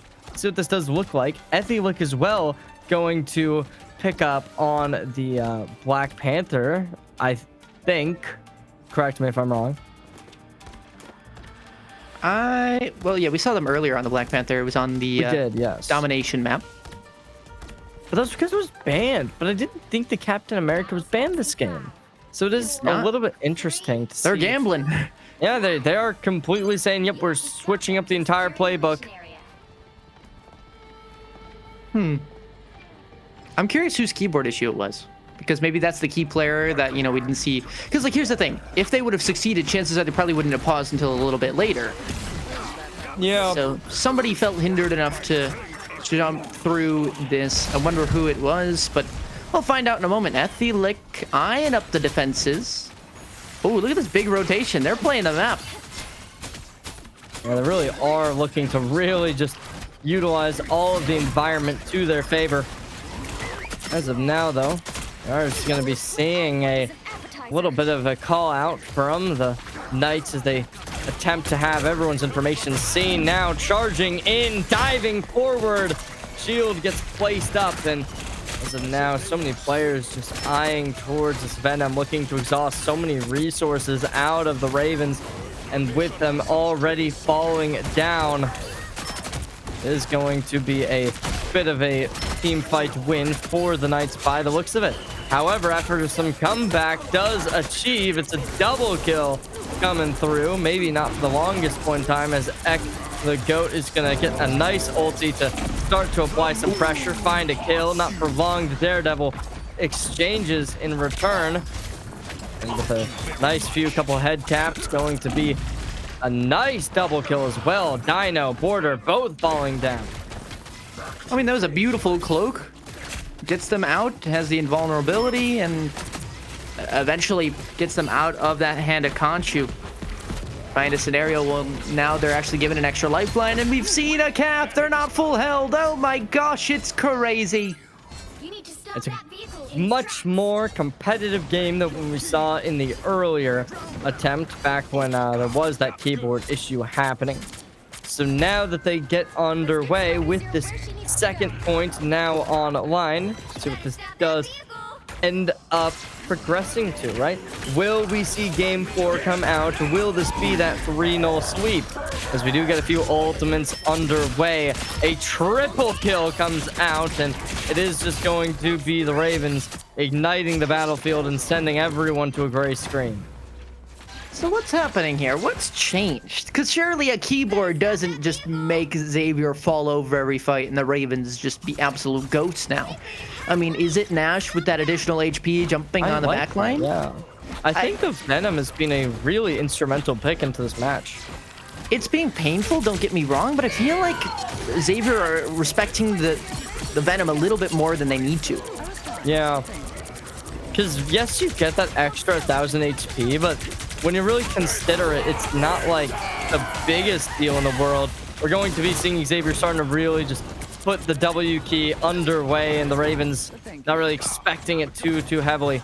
There's now a bit of a 1v1 comes in on the opposite side of things. Won't be able to confirm the pick just yet, and they will be able to end it off in just a moment. Dino to pick it up as the Doctor as well will send another kill on for the team. And finally, we'll be seeing Xavier just putting a halt to this point. I mean, Ethelic with the ult, Wavy God as well, but 4 for the side of Xavier. I'm looking at the hand of Khonshu to get this fight over and quick. Otherwise, you know, the more this is drawn out, the struggles that will entail. Now, that ult's not going to find nada, as it seems like the Ravens have finally found a way to scale around it and not get punished for it. Already, rotation gets pulled, and Dino is able to instantly understand it.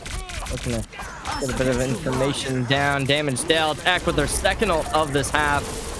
They're just going to be able to put a real pinch onto the opposition's HP lines. And everyone falls down. Chazy on this supporting role, still able to be the shining light. In 2 minutes and 15 seconds, they're already back up and running. There's still a chance to stop them. This is very interesting. Like, this is a crazy different feel from what we've known and expected. The Ravens feel really strong here. They're using ults to engage as opposed to reactively and slower. Horn of Proteus comes through. The Wave God should be down and eventually does fall to the headshot, but Ethelic looks like finding 1, make that 2 and 3. The point still, though, not captured, and so the numbers even, still anyone's game. And as the Venom falls, now you start to wonder, okay, think Xavier's got this one, and they have. It's exactly what they're looking for. The Ravens down for 2 players once more. 4 minutes on the other side that they're going to be dealing with as 1 minute and 30. All that you have remaining. If I'm on the side of the Ravens, this is a really key moment. You cannot let this point go unfinished. It's all Kervice now, right? Emma Frost ultimate needs to be your spearhead into this one. You can't get punished too hard. You need to save at least something for your final fight. Oh, now that's a nice ulti. Nothing really? Oh, crazy soon. There's a pull out a few. There's the second kill for the Doctor, and now with the rest of the team falling into a triple kill, make it even more as the Ravens just getting imploded. Yeah, I guess that one, it was a little weird. I mean, the way that they took that fight, the Ravens, they go through a tiny little hole. I mean, obviously, you're kind of expecting a Moon Knight to throw an Ankh in there. So kind of interesting why they didn't quite react to it early. I think EC the GOAT is going to use this Eternal Bond as an engage into the final fight. The question is, can the Ravens hold on long enough to not only live past that, but bait out some more ultimates? And same thing for Xavier. Can they live out the Eternal Bond before they strike back with their own ultimates? It might not even matter. They've overpowered it, found 2 picks off the rip. Drop falls, though. That's 3 in response. Very even fight still to be cased. At this point, this might just be an end-all, be-all for the team fights, but it is going to be the Ravens fighting to try and contest. Border 30 goes down, and we are going to be still seeing this game waiting a little bit longer. Look towards Xavier, though. They switched over. The Doctor has arrived with the Doctor Strange up in the action. They're able to get a quick rotation in towards point territory, but Chazy's still going to be able to drop an ultimate in. We also look towards Nash with one of their own.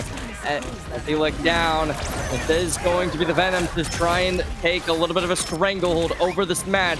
The HP bar gets critical. Nice jump into the fray as they're starting to initiate the final fight of the second point and look to collect it real quick and easy, as there's just going to be some lingering touches to try and keep this point from contesting. But despite that, it still seems like the Ravens will have this whole thing under lock and key. Now might be Little scary there for both sides. Honestly, I thought either one of them could have turned it, but the consistent pressure from the Ravens, that melee damage just seemed to be too much for Xavier to handle. They do feel a little bit stronger at that further distance, but as the struggle comes through to find those isolated picks, as the whole death ball starts to sail forward towards you, you're going to need to either make some ideological swaps in terms of game plan or character swaps, as you're seeing now Jarath with the Hela instead of the Moon Knight. Already engagement comes in a 1-for-1 to already translate involved. Border 30 goes down as well. That's towards rest of this. Those dinos is going to be the next one to fall. It certainly seems, Ari, like that keyboard issue certainly was an issue. There's going to be the Venom harassing the backline, looking to try and get another pick, able to get exactly that as they shut down this initial player. And with the Venom still super deep into enemy territory, this over-aggression may possibly get called out. Not just yet. Epi like going to be the first one down, though, as you look towards Border 30, having complete control over point. Rest of the team now starting to follow suit.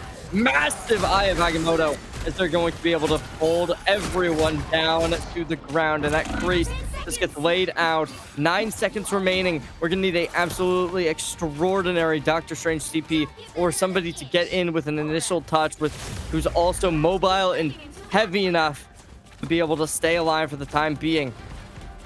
I think they do have a touch in store. It is going to be Border that makes their way there, but it's Droth that falls down first. Yep, it's just history. Ain't no way you're coming back from this one. Yeah, even though you could call that one a C9, it is the full cap for the Ravens in the end.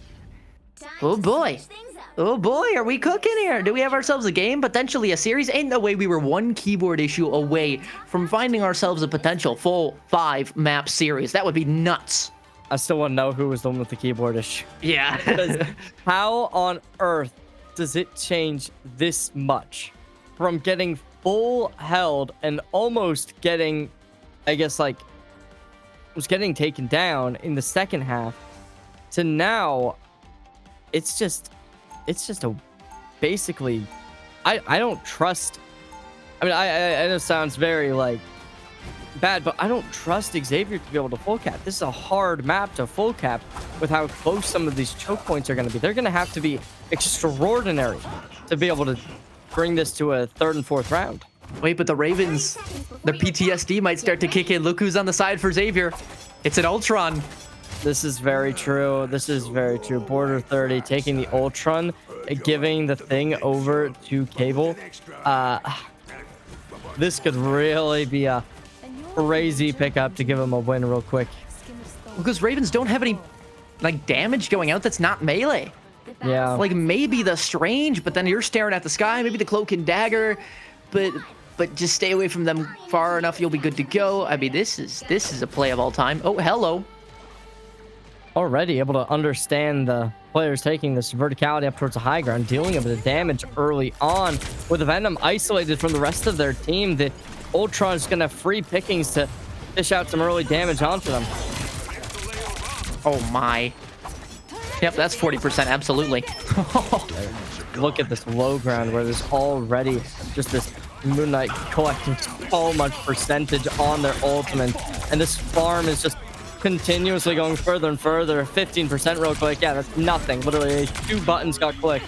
And now the Venom, low HP. Go towards the Gambit, low HP. Everyone's starting to crumble down on that HP line over towards the site. And as they do start to get knocked off point, it is already the Xavier squad completely making me eat my words, as they are not going to care one bit. I mean, I love how Droth play that, right? Saving the Ankh, waiting until the dive comes through, and then just countering the dive completely. Now, a new dive being the case here, but a similar result as before. 5.5 minutes. Oh, look, a Strange TP. That's cool. Help get that vehicle to its Yeah, it's destination. very, very big Strange CP. That's what they say. But 5 minutes on the clock. The Ravens are going to have a massive, massive undertaking. They're going to have to get past. And you look towards the ultimates as well, already having one on the board. See whether or not they are going to look to initiate an engagement with it, or whether or not they are going to hold it for a more, I guess, necessary time where they're in a bit of a pickle and look to just kind of set it back into motion. And a Khonshu early maybe coming through here? Nope, just waiting for that dive. Oh my gosh, it's the same thing again. Devious. They've learned. And the Eternal Bond actually does come through. It's taken, draw down. Okay, there's at least a pick and a fight saved here potentially for the Ravens. But again, Xavier, hypothetically, they go down. They still have quick respawns. Yeah, but this ultimate, this has had so much difficulty for the Ravens in previous maps and previous series. Unfortunately, this time we won't have the same level of impact, but as we do get back on involved into the fight, the Eye of Agamotto going to be able to get so many players locked up as they are now running this lobby. The Ravens looking to pull out a map number 4, and they're going to be able to do it in style. Current state of things, they take an early team fight, and it has been already over a minute since this first point got unlocked. Ultron's in the skybox trying to get out. Eventually, got there in the end. But yeah, I think Ultron's still going to have a lot of pressure applying on the Ravens. And with Draw sticking to this idea of just using the Ankh to counter, you start to wonder, is Raven's success consistently repeatable? And that I'm not too sure about. It definitely doesn't seem like it. They've been finding a lot of success off of hefty investments in the ultimate category. And this time we're going to be seeing that 1-for-1. A double kill gets pulled in. But with the current state of things, now that they are going to be running out of things to invest into these engagements, the other side, when you look towards Cable, Border, both working so nicely in unison.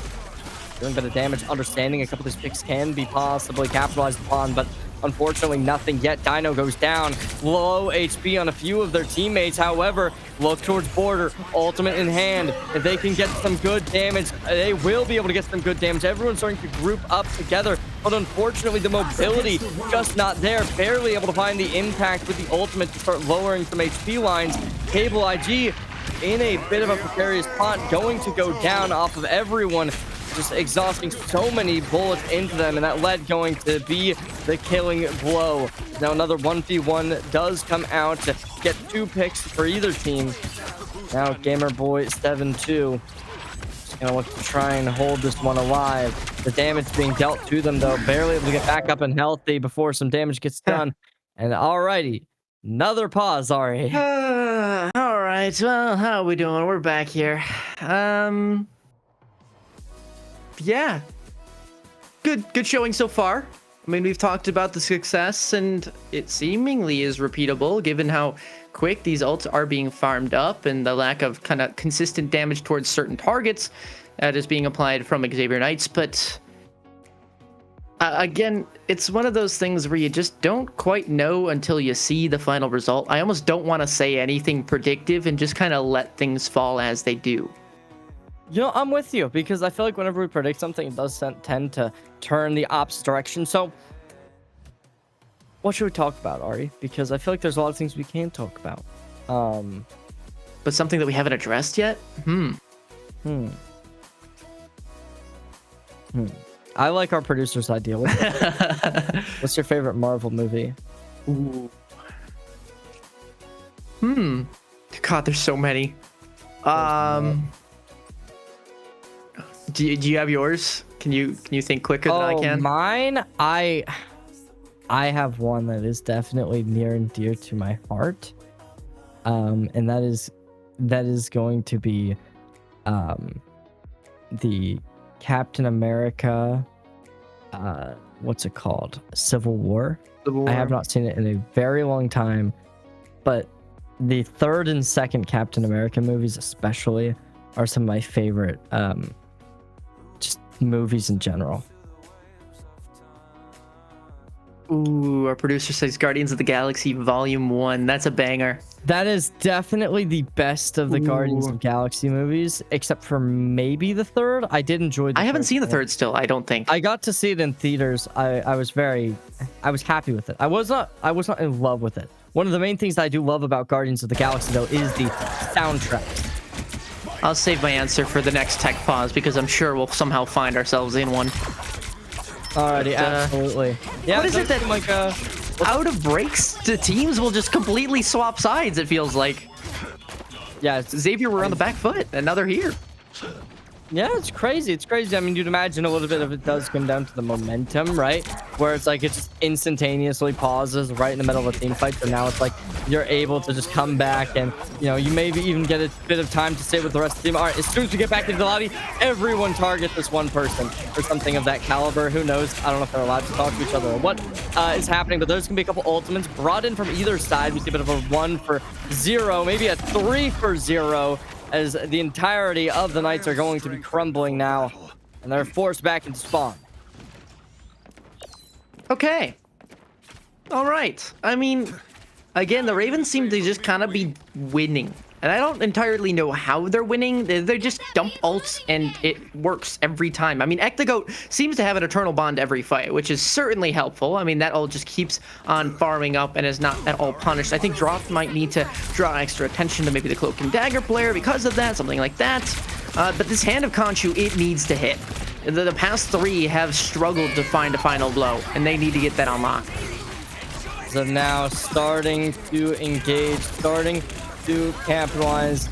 Feel this will end up looking like the Dino put down to a low HP line and sent to the grave. As well as using the Eye of Agamotto with a triple K with ultimate. The Doctors reign supreme and sends them all home and packing. As there are still a few players remaining in proximity to the point. But not for long, as you are seeing a masterclass performance right now. And a miracle at that. As it certainly seemed like it was going to be going out of favor, but there's still going to be the Venom laying in wait on point. Few players now going to be rejuvenated towards this point. So it definitely does seem as if we are going to be getting this as final fight territory. I mean, Venom's done such a great job of stalling that touch just long enough for the team to come back respawn. Of course, the Eternal Bond comes through. A lot of consistent damage, but Meteor M. Cable, can you land the shot?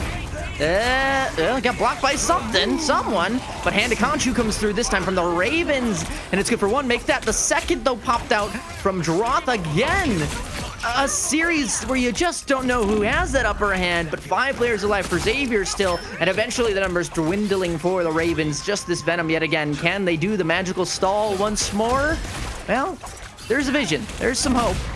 And the quick respawn is available. Nash back on point, barely able to get out with their life for the time being, still at a critical HP line. However, Chazy does go down in the meantime, as Nash as well is going to fall to the grave. It is a tragic... TP? Oh my gosh. Oh my gosh, they're still contesting. They're looking to just claw to this point with everything that they have, everything in the toolbox. I don't want to see any ultimates invested, but they might need to on both sides. Yeah. Okay, now that should do it. Now there's no necessary investment. Oh. Honestly, you know what? Fair enough. Fair enough, honestly. It's still close. Still 3 people on point. You don't want to give them any chances. Wait, did they?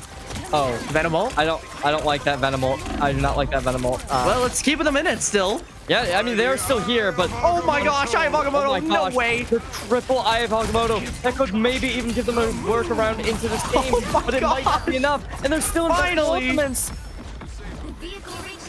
Jeez. All right.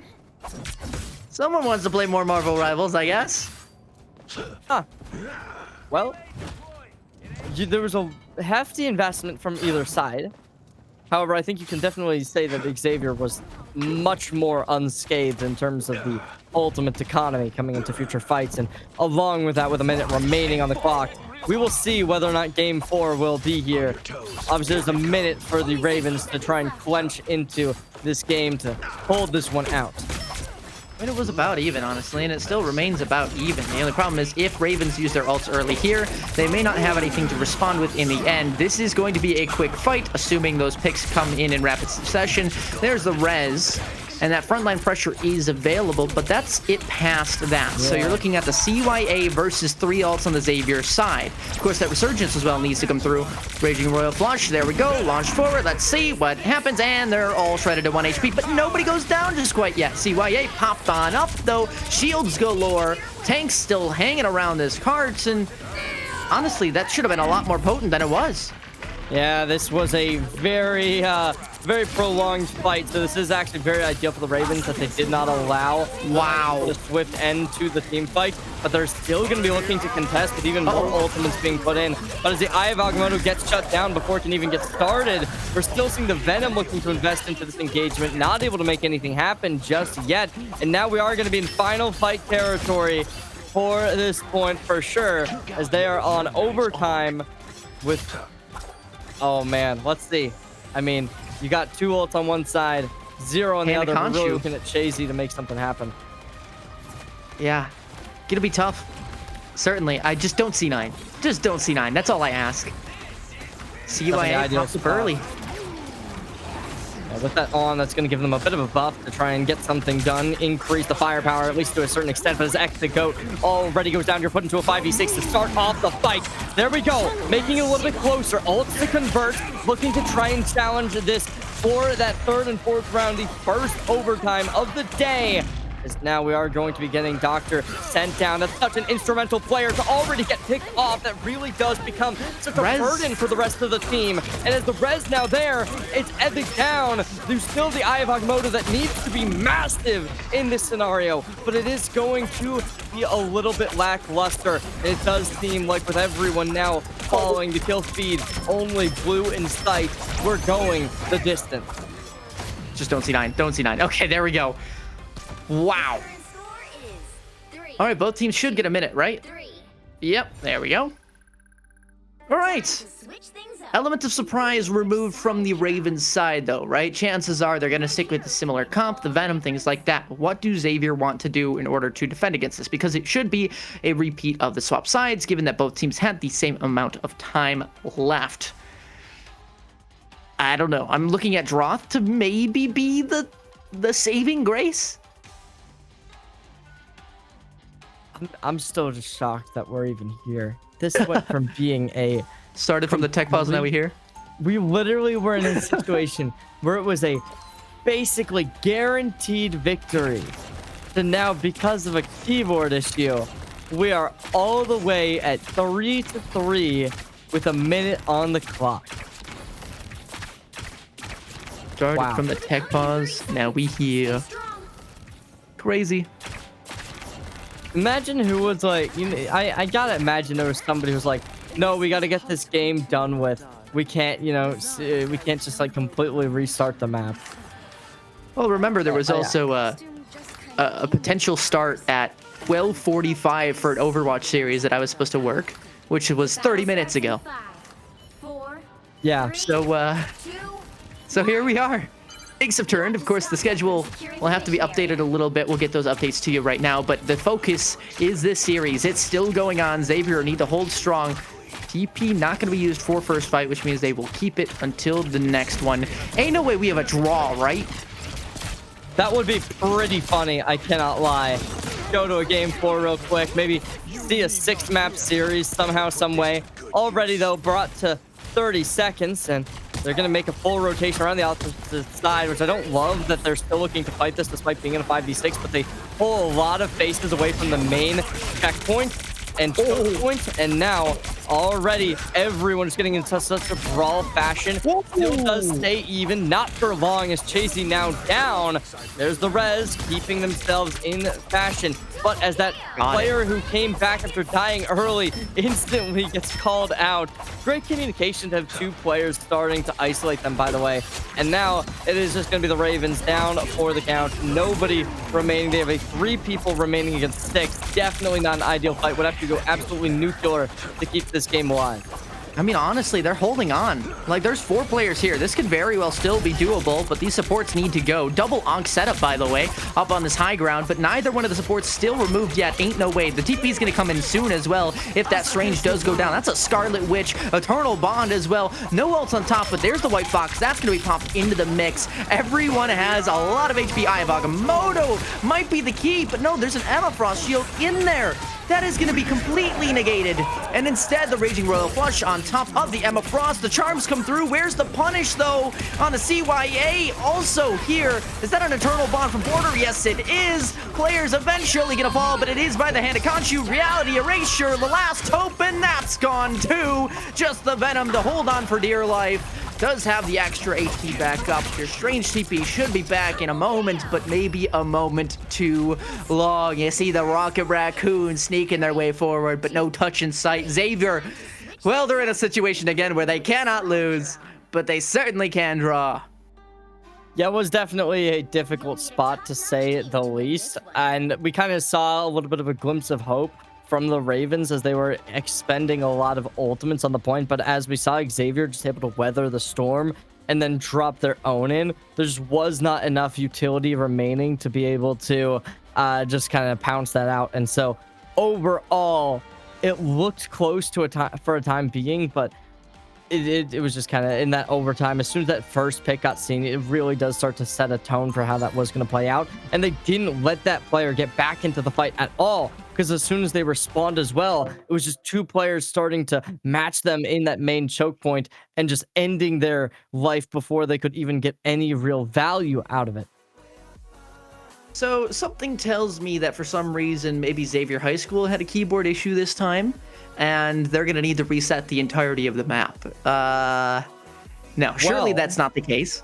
But since we're here, would you like to know my favorite Marvel movie? Yeah, let's hear it. Let's hear it. You know what? It's actually not a movie. My favorite piece of Marvel media is actually Agents of S.H.I.E.L.D., the TV show. Well, that's not fair. That's not fair, because I would have picked that if we were doing shows as well. Dude, that show is great. I watched it like twice. Oh my gosh. Tahiti, it's a magical place. It's so good. I love season 2 especially. Season 2 and season 5 are so peak. Producer shout out to WandaVision, by the way, as well. Is that what he said? Oh, WandaVision is WandaVision is so trash. I can't even lie. Like 3 to 4 episodes of WandaVision are peak, and then after that, it just falls off so hard. I will say one of my favorite Marvel movies is, I forget which Strange one it is. It might just be the original, but it might just be the Dormammu, I've come to bargain, and that loop that just keeps going. I don't know why. That was so comedic to me, and also I love just quoting it. Every time I will come up to somebody and ask them for something, be like, Dormammu, I've come to bargain. No, I think actually now it depends like what we're calling like are we calling like anything like Marvel Disney? Because if not, then like I think my favorite like Marvel piece of cinema, I didn't even think about this, but Daredevil, like the original Daredevil. Well, maybe not the original Daredevil, but like the 3 seasons that they were released a while back. Like, oh yeah, those were good. I did see. Good. Have you seen Cloak and Dagger? Have you seen that TV show? I have not. I haven't watched any of the new stuff. Honestly, it was quite good. I mean, I wasn't fully watching it. It was mainly my dad watching it, and I kind of peeped over his shoulder for about a season or so. But it was great, honestly. Like, shout out there. And that's honestly the reason why I did start playing Cloak and Dagger in Rivals, because I was like, I recognize this character. They were cool. But now, you know what else is cool? Getting to the end of a map. It's been a hot minute, probably about an hour, if I had to guess. But over here.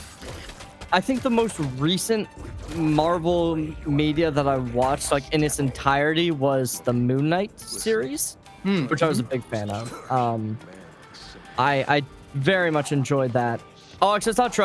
I watched like the Avengers, like whatever, like off-brand Avengers thing with like Red Hulk and all that. I don't know if you know what I'm talking about. There's like one movie though that like came out vaguely. Yeah. But I have not been watching any of the new stuff. Apparently there's a movie coming out soon though for like the big Avengers thing. We shall have to wait and see. We'll watch the trailer maybe after this one, but right now we've got a game underway. The Venom up in the skybox, the rest of the team down on the point. So when is that dive coming in? Save an Ankh, please. Oh, one used, but oh, the backline shredded. This might just be it. There's 2 picks. Xavier, they need to snowball this into a fight win. Of course, that will be the TP coming back. No, I lied. Curve Eyes is on the Strange, so no TP available for the players back from spawn. This might just be it. Bubble with 2 picks. And in a relatively anticlimactic fashion, that will be the finale of our Final score. lower bracket finals. So the stage has been set. Ladies and gentlemen, Xavier will be going on to the grand finals. We'll see what they'll be able to make happen there. What waves will they be able to open up? What new realities will they be able to set into motion? As this school just took a 3-0 victory over the Ravens rivals, now to face McClancy in that grand final. I'm pretty sure we have set the record for the longest best of 3 Marvel Rivals series that was a sweep. Ain't no way. Like, we're competing with all 5 map times at this point. I mean, a 22-minute map here, nothing to scoff at. Obviously, both teams had an amazing time, an amazing showing here. Just eventually, Xavier caught up to the Ravens. They realized that dive play and it was Dr. O'Thug that find themselves constantly countering those dive plays. I mean, really, it was a phenomenal showing. And to think about, right, grand scale of things, how these two teams played each other before, and it was 3-2 to Ravens. And now here, Xavier Knights bounce back, 3-0 sweep the opponents they lost to. Revenge is sweet. This has been a tragic day number 2 of the EGF High School Nationals for the side of St. Raymond High School for boys, where they have had 2 games now where they have lost 0-3. So hopefully we'll see them all next year for some more scholastic esports. I'm sure these players, they're going to be excited to get back up into the scene, but unfortunately they're going to have summer break right around the corner. That's not something you hear very often. Unfortunately, summer's right around the corner. Who would think that? But I mean, obviously that does mean there will be a halt to the competition, halt to all of the fun that they're going to be having with their team, all of that for at least the time being. So hopefully we'll see them all next year. But for the opposite side of this I guess scoreboard, Xavier High School, they're now going up to the grand finals that would be played approximately at 4 p.m. I believe. Maybe I'm wrong. It's around then. It's going to be a little bit that will not be on the stream, but what we will be having up next is going to be some Overwatch. Unfortunately, I will not be there, but the phenomenal, amazing, superb, amazing Ari casts will be there, as well as our current producer, Nick NCS. Got to give a big shout out to the big man behind the scenes, putting on a great show for us. You like that? I used big twice in the same. You can't use amazing in all these words and then just say, and Nick. It is very much the same level caliber. We got producer doing the beep boop bop. But yeah, you've heard what's going on. Up next, of course, the Crusaders versus the Xavier Knights will happen in a little bit, like you mentioned. As for us, we're going to step away. Overwatch will be on the other side of a break. And once we get that schedule situated, we will update you guys both in chat and things like that. I believe I'm moving though to the second channel. This is the official one. I will be moving to EGF2. I believe that's actually all the games we might have on this channel for today. So keep your eyes peeled with all the other ones as well. We'll be updating you guys there. As for that, it is going to be out for us for the EGF High School National Championships. Marvel Rivals, the stage is set, but we are going to go bye-bye. We will see you guys all next time. Peace out. Let me just go.